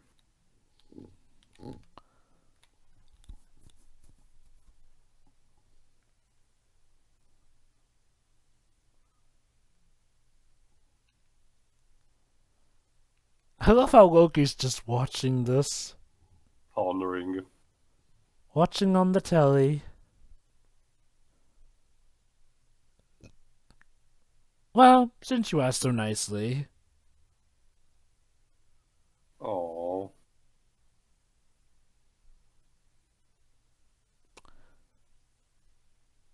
I will instead fake you out. Classy. Remember, trickster. I believe that is what the humans call psych. Well, it's Loki. This is what he does best.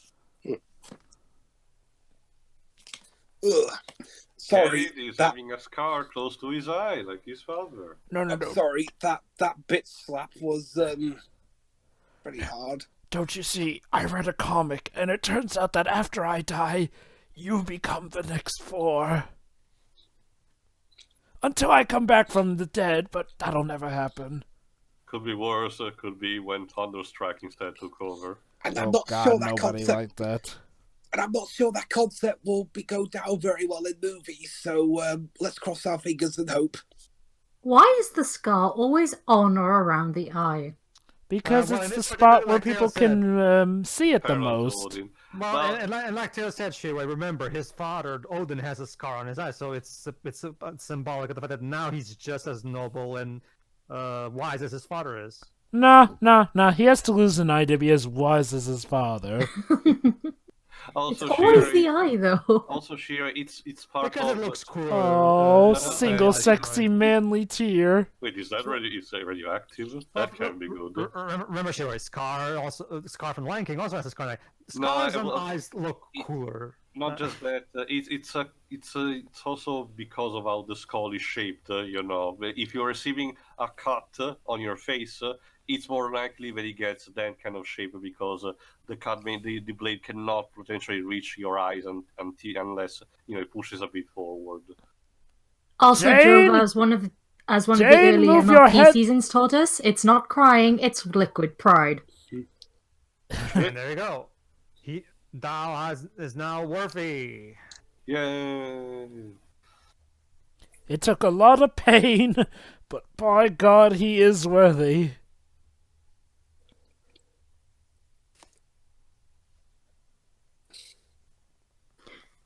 So how is Shields going to calculate this one? They dare not try, otherwise they'll lose all their equipment.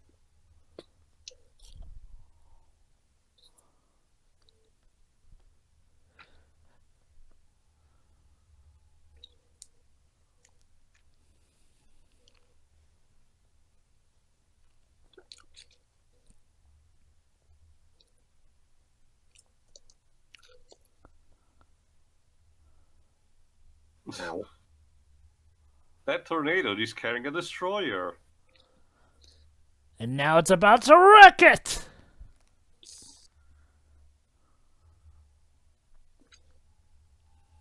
Be careful not to destroy any more of the town, for. It's okay, Don't everyone's confuse been it. evacuated. We have actually seen the place being evacuated.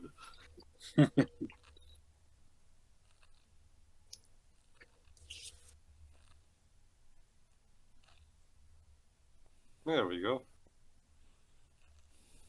Job well done, robot well trashed.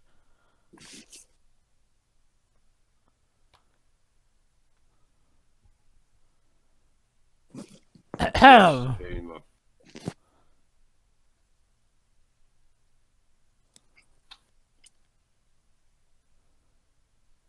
On behalf of Agents of S.H.I.E.L.D., I'd just like you to tell everyone to forget everything you've seen. We're trying to cover this Son up. of coal.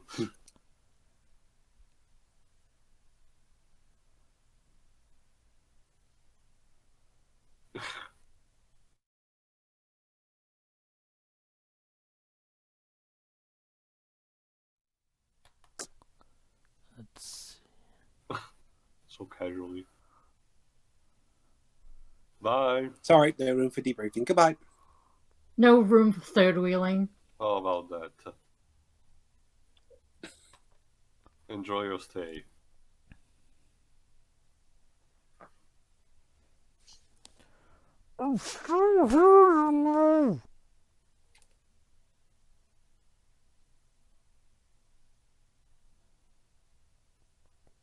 Hmm.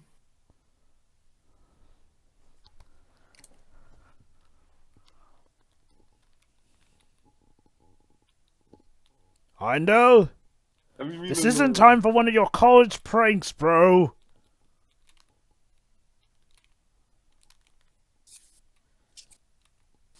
Sorry for, we changed our mind, you're still banished.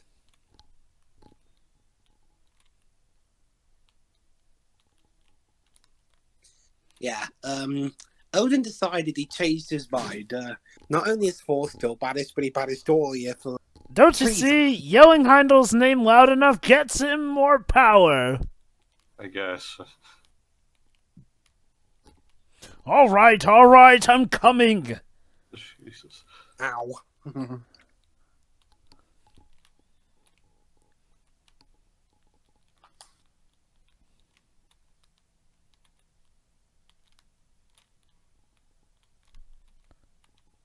Why? I mean, you can pretty much go home now. Yeah, sorry. Yeah, interesting story. In the next Thor movie, they do kiss.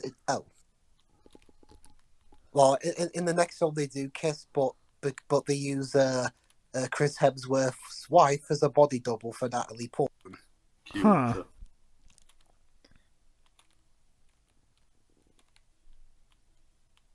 I guess she looks as similar as Keira Knightley did to Natalie Portman in Star Wars The And funnily Phantom enough- Menace. And funnily enough, his wife is Elena in the Fast and Furious movies. Huh. Gal Gadot? No, the police officer. Oh, right, Elena. Jova, I think you're thinking of her character from Ralph Breaks the Internet. Although Gal Gadot was in the Fast and Furious films as well. Yeah.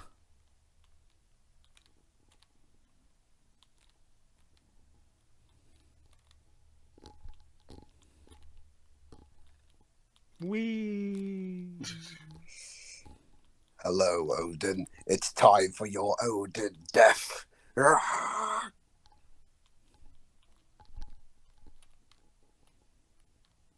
Do you mind? I'm trying to sleep. Yeah, seriously, Luffy, bad touch.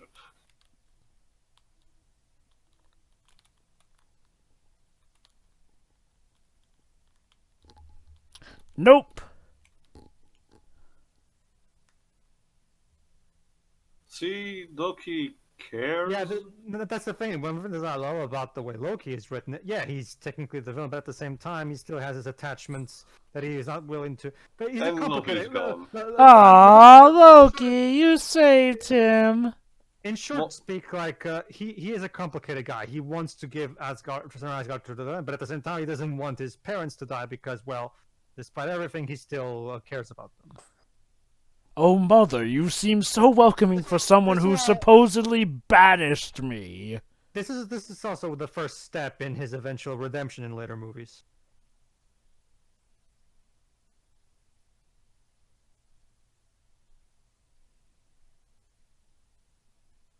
Well, I'm Loki. That's kind of what I do. I love how he said that so nonchalantly, like it's something to do on his to-do list. It's an interesting villainistic plan, though. He actually does want to keep Asgard safe, but he wants to be the one who destroys the frost giants. In a sense. Also, you gotta wonder what the mother had to say after he just shot his brother out a window and he just rode off to go use Bifrost to destroy Jotunheim. Interesting though. What? Maybe I missed something, but why does he want to destroy Jotunheim now? To get the glory for his own. Yeah. I thought he wanted to kill Odin for lying all those years, because he took him in the first place. Nah, Loki, in a sort of sick way, still does love his father. Remember, Dwibs, this is Loki, the trickster god. You never quite know what he actually intends until maybe the end of each movie. I'm right this. Loki's a very complicated guy. He puts on a face for everyone, but he especially puts on a face for himself here and there. Yeah. Sure, he may seem selfish at first, but he does actually have some selfless mentalities behind it.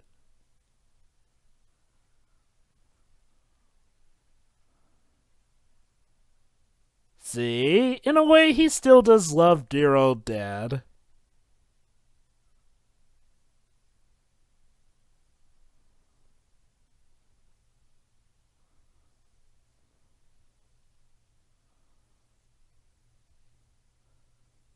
Oh. Oh, snap. Fight for the IRL. Yeah, the four from the beginning of the movie might have, but yeah, I will not fight you. Madness. This is Asgard, brother. I mean, you're not my brother, but you know what I mean.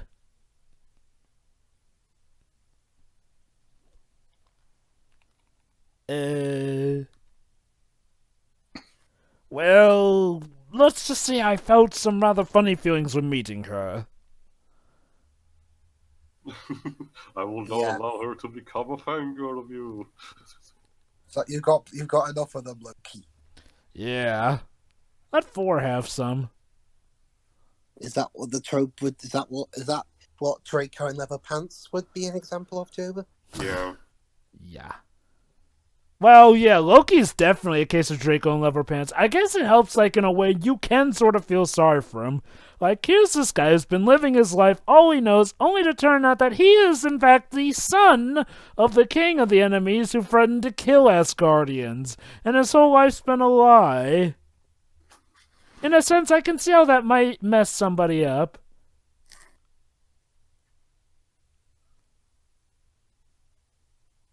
In hindsight, maybe having him sent to Earth was not the best idea. Oh, I know this one. Long live Wow. King. It's this thing, Dwebs, where Trickster. Ha! Did you really think I'd be beaten that easily? Ow. it's this thing, Dwebs, where the movie uses deception as to primarily show the villain, kind of like how Spider-Man: Far From Home with Mysterio being the villain. I was just about to make a Spider-Man Far From Home joke.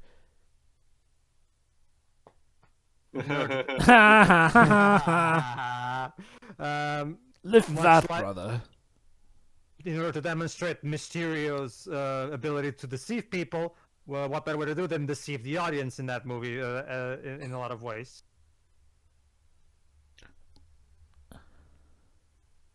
All right, four. Okay, four. If you save the day, Loki will live long enough to have his own spin-off TV show. Deal.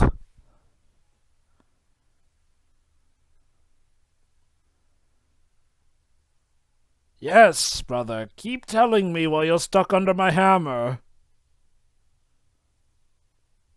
Well, there is one thing, but yeah.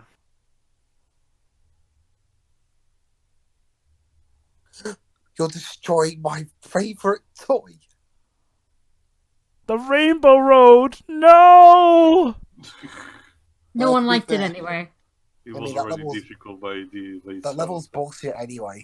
Hey, I like Rainbow Road. Just depends on which game we're talking about.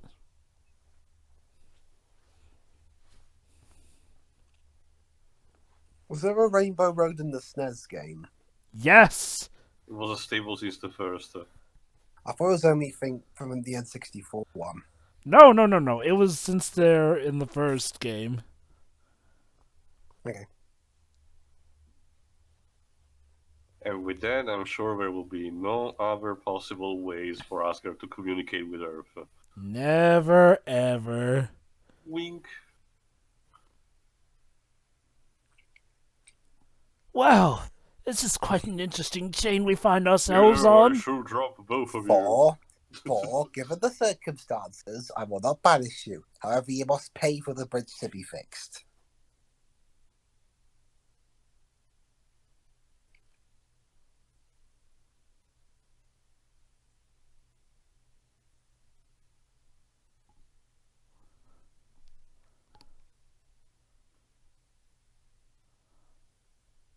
Well, screw you then!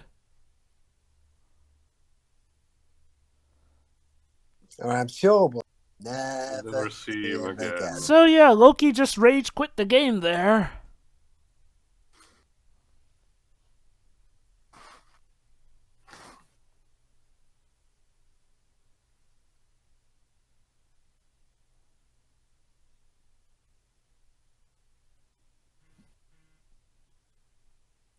And then Loki's body lands onto the ground with a thump in front of him.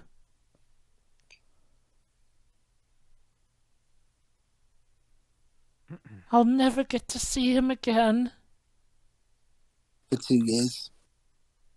No, I mean, I'll absolutely never get to see him again, but I must not lose hope. Don't worry, Natalie. You'll be in the Avengers. Oh, no, wait, no. You will be mentioned Age of Ultron, don't worry.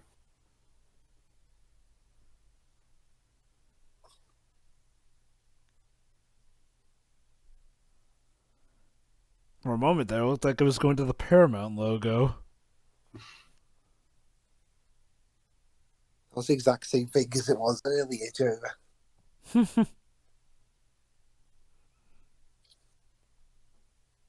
Actually, before Disney got back the rights, who did own the rights to Thor, I wonder? Universal or Paramount? No one, this was the first, I guess Paramount, because this was the first major live-action feature-length movie.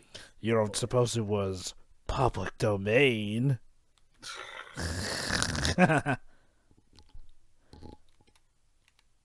I'll remember, Joe, but there's a difference between Marvel owning the rights to the IP and owning the movie rights, because when it comes to the movie I know. Trust me, Pedro. Trust me. I know all about this stuff. My guess is movie rights were always with Marvel Studios from the beginning because, well, nobody bothered to try to adapt this thing, so... Yeah. What do you mean, lost? She's not dead. I just won't be able to ever see her again. Fortunately, by the time we got to this year, the rights for Captain America had gone back to Marvel. What company was behind the Red Brown movies? I forgot.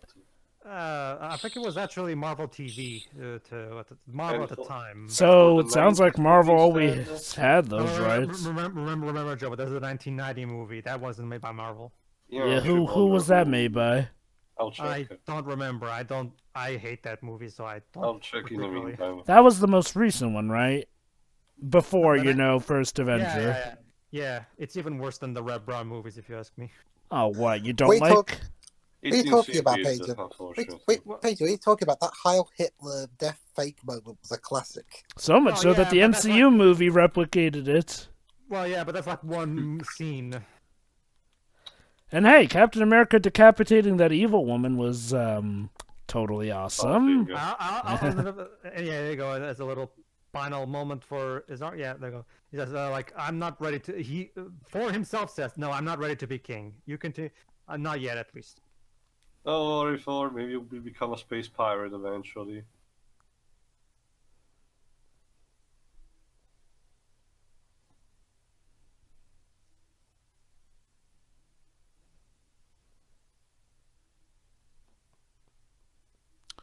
Heindo, you may be out of a job, pal.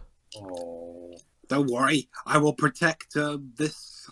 It's like in Revenge of the Sith. Not to worry, I am still guarding Harford Bridge. Earth is That's totally. the spirit.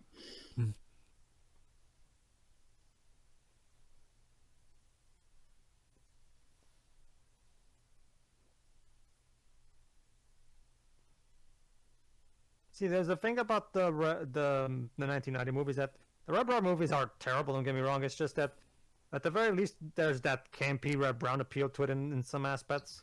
Whereas and despite being a lazy dipshit, he's still kind of sometimes heroic. Whereas Oh, hey, J. Michael Straczynski helped with the story on this one. Yeah. Nice. Surprising. He also cameoed in the movie. That makes Anyway. sense. The 1990 movie production companies: Marvel Entertainment Group, Jadran Films, and 21st Century Film Corporation. But in the 1990 movie, Dwebs, he's just a fucking asshole who lies to people and. Wait. Are you sure you're not thinking of the Red Brown one? The one where he steals a truck and everything? No. That's the 1990 movie, Joe. But that's not the in the Red Brown movies. He never steals a truck. The one you're thinking about, the one the Nostalgia Critic review. That's the 1990 movie. You sure? The Avengers yes, I'm movie sure. you're talking about? I've seen all the free movies, Joe. I know my Captain America. Don't worry. We will have to have a look at those at some point. Anyway, final Yes. thoughts. Who wants to start? I'll go first. Okay. What the heck? I'll let Dwibs go first.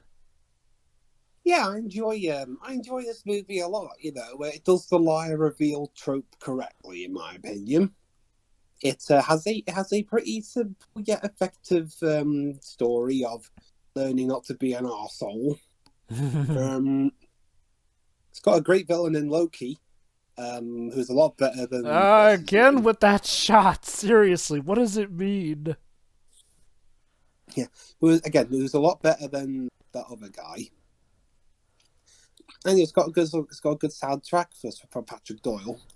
I mean, Kenneth Braddock's direction was very unique, and it certainly does help the film a lot. Oh, Vic Armstrong, I recognise that guy. He was a second unit director on quite a few Bond movies, and he'd made his directorial debut with the Nicolas Cage Left Behind. Interesting. I've heard that film was god awful, and it's not even the fun Nicolas Cage bad movie. He was just phoning it in that one. Yeah. But yeah, back to this movie. Yeah, I enjoy it immensely, and occasionally I do feel like going back and rewatching it, like I do with a few Phase 1 MCU movies. I'll get to Phase 2 and 3 when we get to them. But yeah, overall, I enjoy it. Yeah, it's a really good movie here. I like the music. The only thing wrong with the music is that it doesn't have that memorable and main theme. It's very good for when you're listening, but you won't really remember it outside of the film, unfortunately. Kind of a shame. That said, though, with Dwibs, I agree. This movie has an interesting spin on the liar reveal thing one, in a much better sense here, where it actually feels satisfying when the hero finds out about it. What else? Oh, the set design is pretty good. And for the first time ever in an MCU movie, we finally got a villain who may not be dead, actually got more than 10 minutes of screen time in his attire and whatnot, held a presence throughout the movie here and there, and was just an overall delight without really any caveats. Tom Hiddleston really sells the role just amazingly. And hey, the rest of the cast are pretty good too. Chris Hemsworth, definitely a good choice for Thor. Natalie Portman, nice choice for a love interest. And the friends work out pretty good too. Honestly, this is just a movie that works and flows pretty well. I'm actually not surprised that J. Michael Straczynski helped out with writing this film, seeing as how I believe at the time he was doing a Thor comic book at the time. I think so. Yeah, 2011, this would definitely be around the year, assuming also that he wrote this during like 2009 or 2010. So yeah, another example of a comic book writer being able to pen in a good superhero script. It's only logical and makes sense. The Stan Lee cameo was wonderful, as per usual. Yeah, it's just a movie that I definitely have a lot of fun with overall. I guess it is a bit of a shame that Sif doesn't get to do that much, but hey, she'll get to do more in Agents of S.H.I.E.L.D., which not nearly as much people watch, but I digress. The effects are also well crafted here and there too. So yeah, this was where, it's like I said before, this was where the MCU showed that they weren't playing around again. Iron Man 1 wasn't bad, but with stuff like Incredible Hulk and Iron Man 2, the MCU definitely needed something to show that it was serious about this stuff. And Thor does just that. Okay, sure. Oh, Tio, you go next. I'll go next because I'll be quick. This is solid. Possibly the second best movie of a Phase 1 lineup for me after Captain America. It has a simple story, does the job of explaining what it needs to do, and the actors are well casted for the roles. I will say some of the effects haven't aged bad, everything spectacularly, particularly in the second half, like with the Destroyer fight. And again, Sif, damn, she gets the job. Not to mention Hawkeye's cameo, which sounds to me like it was a mandate with Kenneth Branagh to true gritted teeth. Oh god, I completely forgot about that too. But still, so yeah, solid enough, and again, a good basis for things to come. Next. Joy? All right. Well, this was actually the first MCU movie I saw. Oh, what's the context? What do you mean? Like, who showed it to you? Oh, it was on TV while I was on holiday. Ah, neat. And this was only like 2-3 years ago now, so the movie had already been out for a while, so it had been going through the TV runs and things. Mm-hmm. And I will say, it's not as grand as some of the later ones, for obvious story reasons, but I would say this is one of my favorites. It's a very enjoyable in phase movie. 1 or throughout the entire franchise? Throughout. Nice. And honestly, I think a lot of that has to do with what you guys have mentioned throughout all these about phase 1 being quite rough. So, and when you take that into account, it's not that hard really to place the gems that did come from it in the favorites, I guess. But yeah, I mean, it's a very common story that we've all seen like many times, but nothing was really annoying about it. I don't really dislike anything about this at all. Oh, yeah. Also, 4 will return in Avengers. Which mean Avengers Assemble. No, Dwibs, we mean we'll Avengers. Get that later. Uh-oh.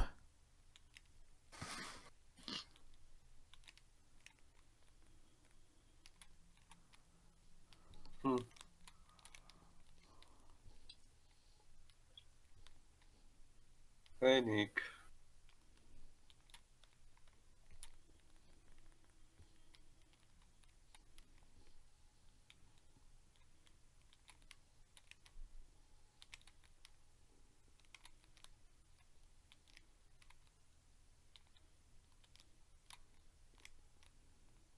It's all a bit stressful.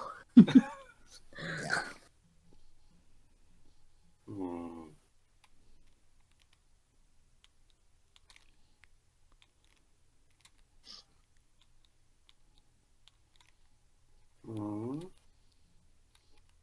Oh my god, it's the Cosmic Cube. It's a cube. Yeah. We'll explain more about it in the next movie, Captain America: First Avenger. Y'all spark. Hey, Loki. Loki personal space. Come on. Oh, snap. Question, did you get all the pet spit off that thing, or... Debatable.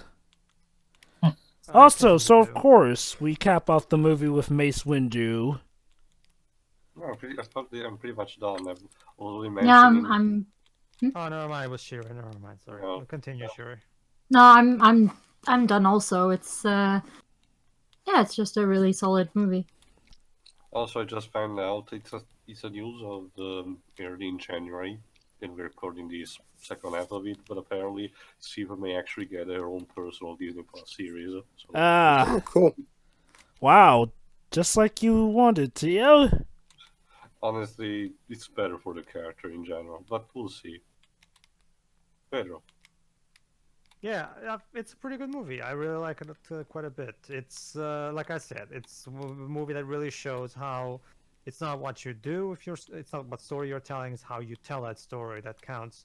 Because it really does a good job in telling this very classic story that we've seen plenty of times before, but tell it in such a grand scale and with such wit and good dialogue and some really good character interactions that it basically does a good job in making you feel like you're just watching this for the first time in a lot of ways. It carries for, again, the director does a fantastic job in making the movie feel grand. The actors completely sell their characters, and that's what completely compensates for the banality of the story itself. Because, like I said, when you break down the story to its core concepts, yeah, it's very, very formulaic. But again, it's a great example of how you can still polish an old formula if you know what you're doing. And again, the casting in this movie is downright brilliant. Chris Hemsworth is absolutely perfect, and I cannot even imagine anybody else in this role. Same thing for Tom Hiddleston, Anthony Hopkins, like such fantastic casting on part of this movie. Like one particular thing that, regardless of what you may think about some of the roughness of the Phase 1, one thing that they've always got right in Phase 1 was the casting for the most part. The Incredible Hulk notwithstanding, that was the one problematic movie. But outside, And Iron Man 2. well, Iron Man 2. What actors did you think were miscast in Iron Man 2? Where do I begin? Well, the whole replacement with Don Cheadle for starters. I don't know. I like Don Cheadle though. There's the whole caveat behind Justin it. Hammer. Oh God, especially Justin Hammer's actor. Okay, I guess. But, And Mickey Rourke, he definitely did not seem like he wanted to be there. I'm sorry. Well, that's more so the actor not trying rather than being a miscast. I can see Mickey Rourke being a good villain if he actually. No. We're talking about the characters in particular for the casting, though. Well, I was talking about. Well, when I say casting, I mean get the right actors to play the characters. Yeah. not so much- That's what I mean. For that particular character, Mickey Rourke wasn't the best fit. I don't know. I could see it happen if it wasn't a better movie, to be honest. As Whiplash, depends. Maybe as a different villain. I guess it's just that I can definitely see it happening if the movie actually knew what the hell it was doing. That's the problem, though. Well, that's sort of why I say that the casting in Iron Man 2 wasn't the best all around, because that movie half the time does not know what it's doing. True. Well, regardless, I still think that the casting in this movie was, for the most part, pitch perfect. Oh, yeah, absolutely. It pretty much tells, like, I cannot, like, all the actors feel like they were cast specifically because they were the best people for the role, not for any other reason. It doesn't never at all feel like let's bring in this actor because he's famous and we'll bring in tickets. Not because he's not so much because he's one of the character, because he will bring money. No, everything about this feels well cast and with the best of intentions, and that again that it's these it's these things that help compensate for the banality of the story. The movie does a fantastic job distracting you from the fact that you're just watching a cliche redemption story. And does a great job at that. The music is really good, but like Jova said, I love Patrick Doyle, but this is not one of his best works, I would say. Like Jova said, there's not a proper main theme. Like, this was a great opportunity for Patrick Doyle to create the Thor theme. You know what I would have made the main theme? The ending credits theme. Like, that sounds like it could have been a great main recurring theme for Thor. Well, considering for a while the MCU had a bit of a problem with recurring themes. Yeah, I mean, that is sort of why, yeah. I'm happy to announce then that the next movie after this, Captain America: First Avenger, will break that because Alan Silvestri. First Avenger, and then Winter Soldier fucked it up. True. But fortunately, we got Alan Silvestri back for the Infinity War duology, at least. Like, for example, did you notice that when that one moment, that one big moment with Captain America happened, you know, the one, did you notice that when he picks it up, you hear the first few notes of his theme from the original film? Was it the Glasgow theme? Or Edinburgh? No, that's not. Whatever. The point is, there's a moment in Captain America where Captain America does something in Endgame where you hear the first couple of notes from his original theme from First Avenger. But whatever. Like I said, the score could have been better, but it's still fine. It's Patrick Doyle, so of course. It's a very in the moment there kind of soundtrack. Like, in the moment, it sounds like the best thing ever. The problem is that after you're done listening, you'll probably forget about it. Mm-hmm. A great example of how, again, it's not what you're telling; it's how you tell it. Again, like it's a very important thing to know. Like, you can still sell a cliche story if you know what you're doing. If you can do the specific touches that that will overcome that. But yeah, it's something that is becoming kind of a rare quality as the time goes on. So it's nice to always know that there's still people out there who are capable of achieving that. So yeah, really good movie. Not the best Thor movie for me, but still a pretty good one. Definitely better than Dark World, at least. Yeah. So yeah, pretty good. That was Thor. I hope you enjoyed it, and we enjoyed the movie. Pedro, what's next on our agenda? Oh, I am very happy to say that the next movie in the agenda is Captain America: First Avenger. Yes. The captain will finally get his MCU entry, and it's regarded by most people, myself included, as the best movie of Phase 1. Yes, I'm including the first Avengers when I say that. Oh, hell yeah. But listen, everybody. The captain hasn't had how should I put this? The captain hasn't had the best track record in Hollywood films. Let's just put it like that. It had 2 terrible Red Brown TV movies and a terrible 1990 movie that let's just say I hate that movie and move on. Well, Pedro, what do you expect? Half of the canon film group were behind it. Anyway, fortunately, everybody, we're going to get the Captain America origin story movie that I've always wanted to see on screen. So tune in for that. Yeah. See you then. Yeah. Yeah.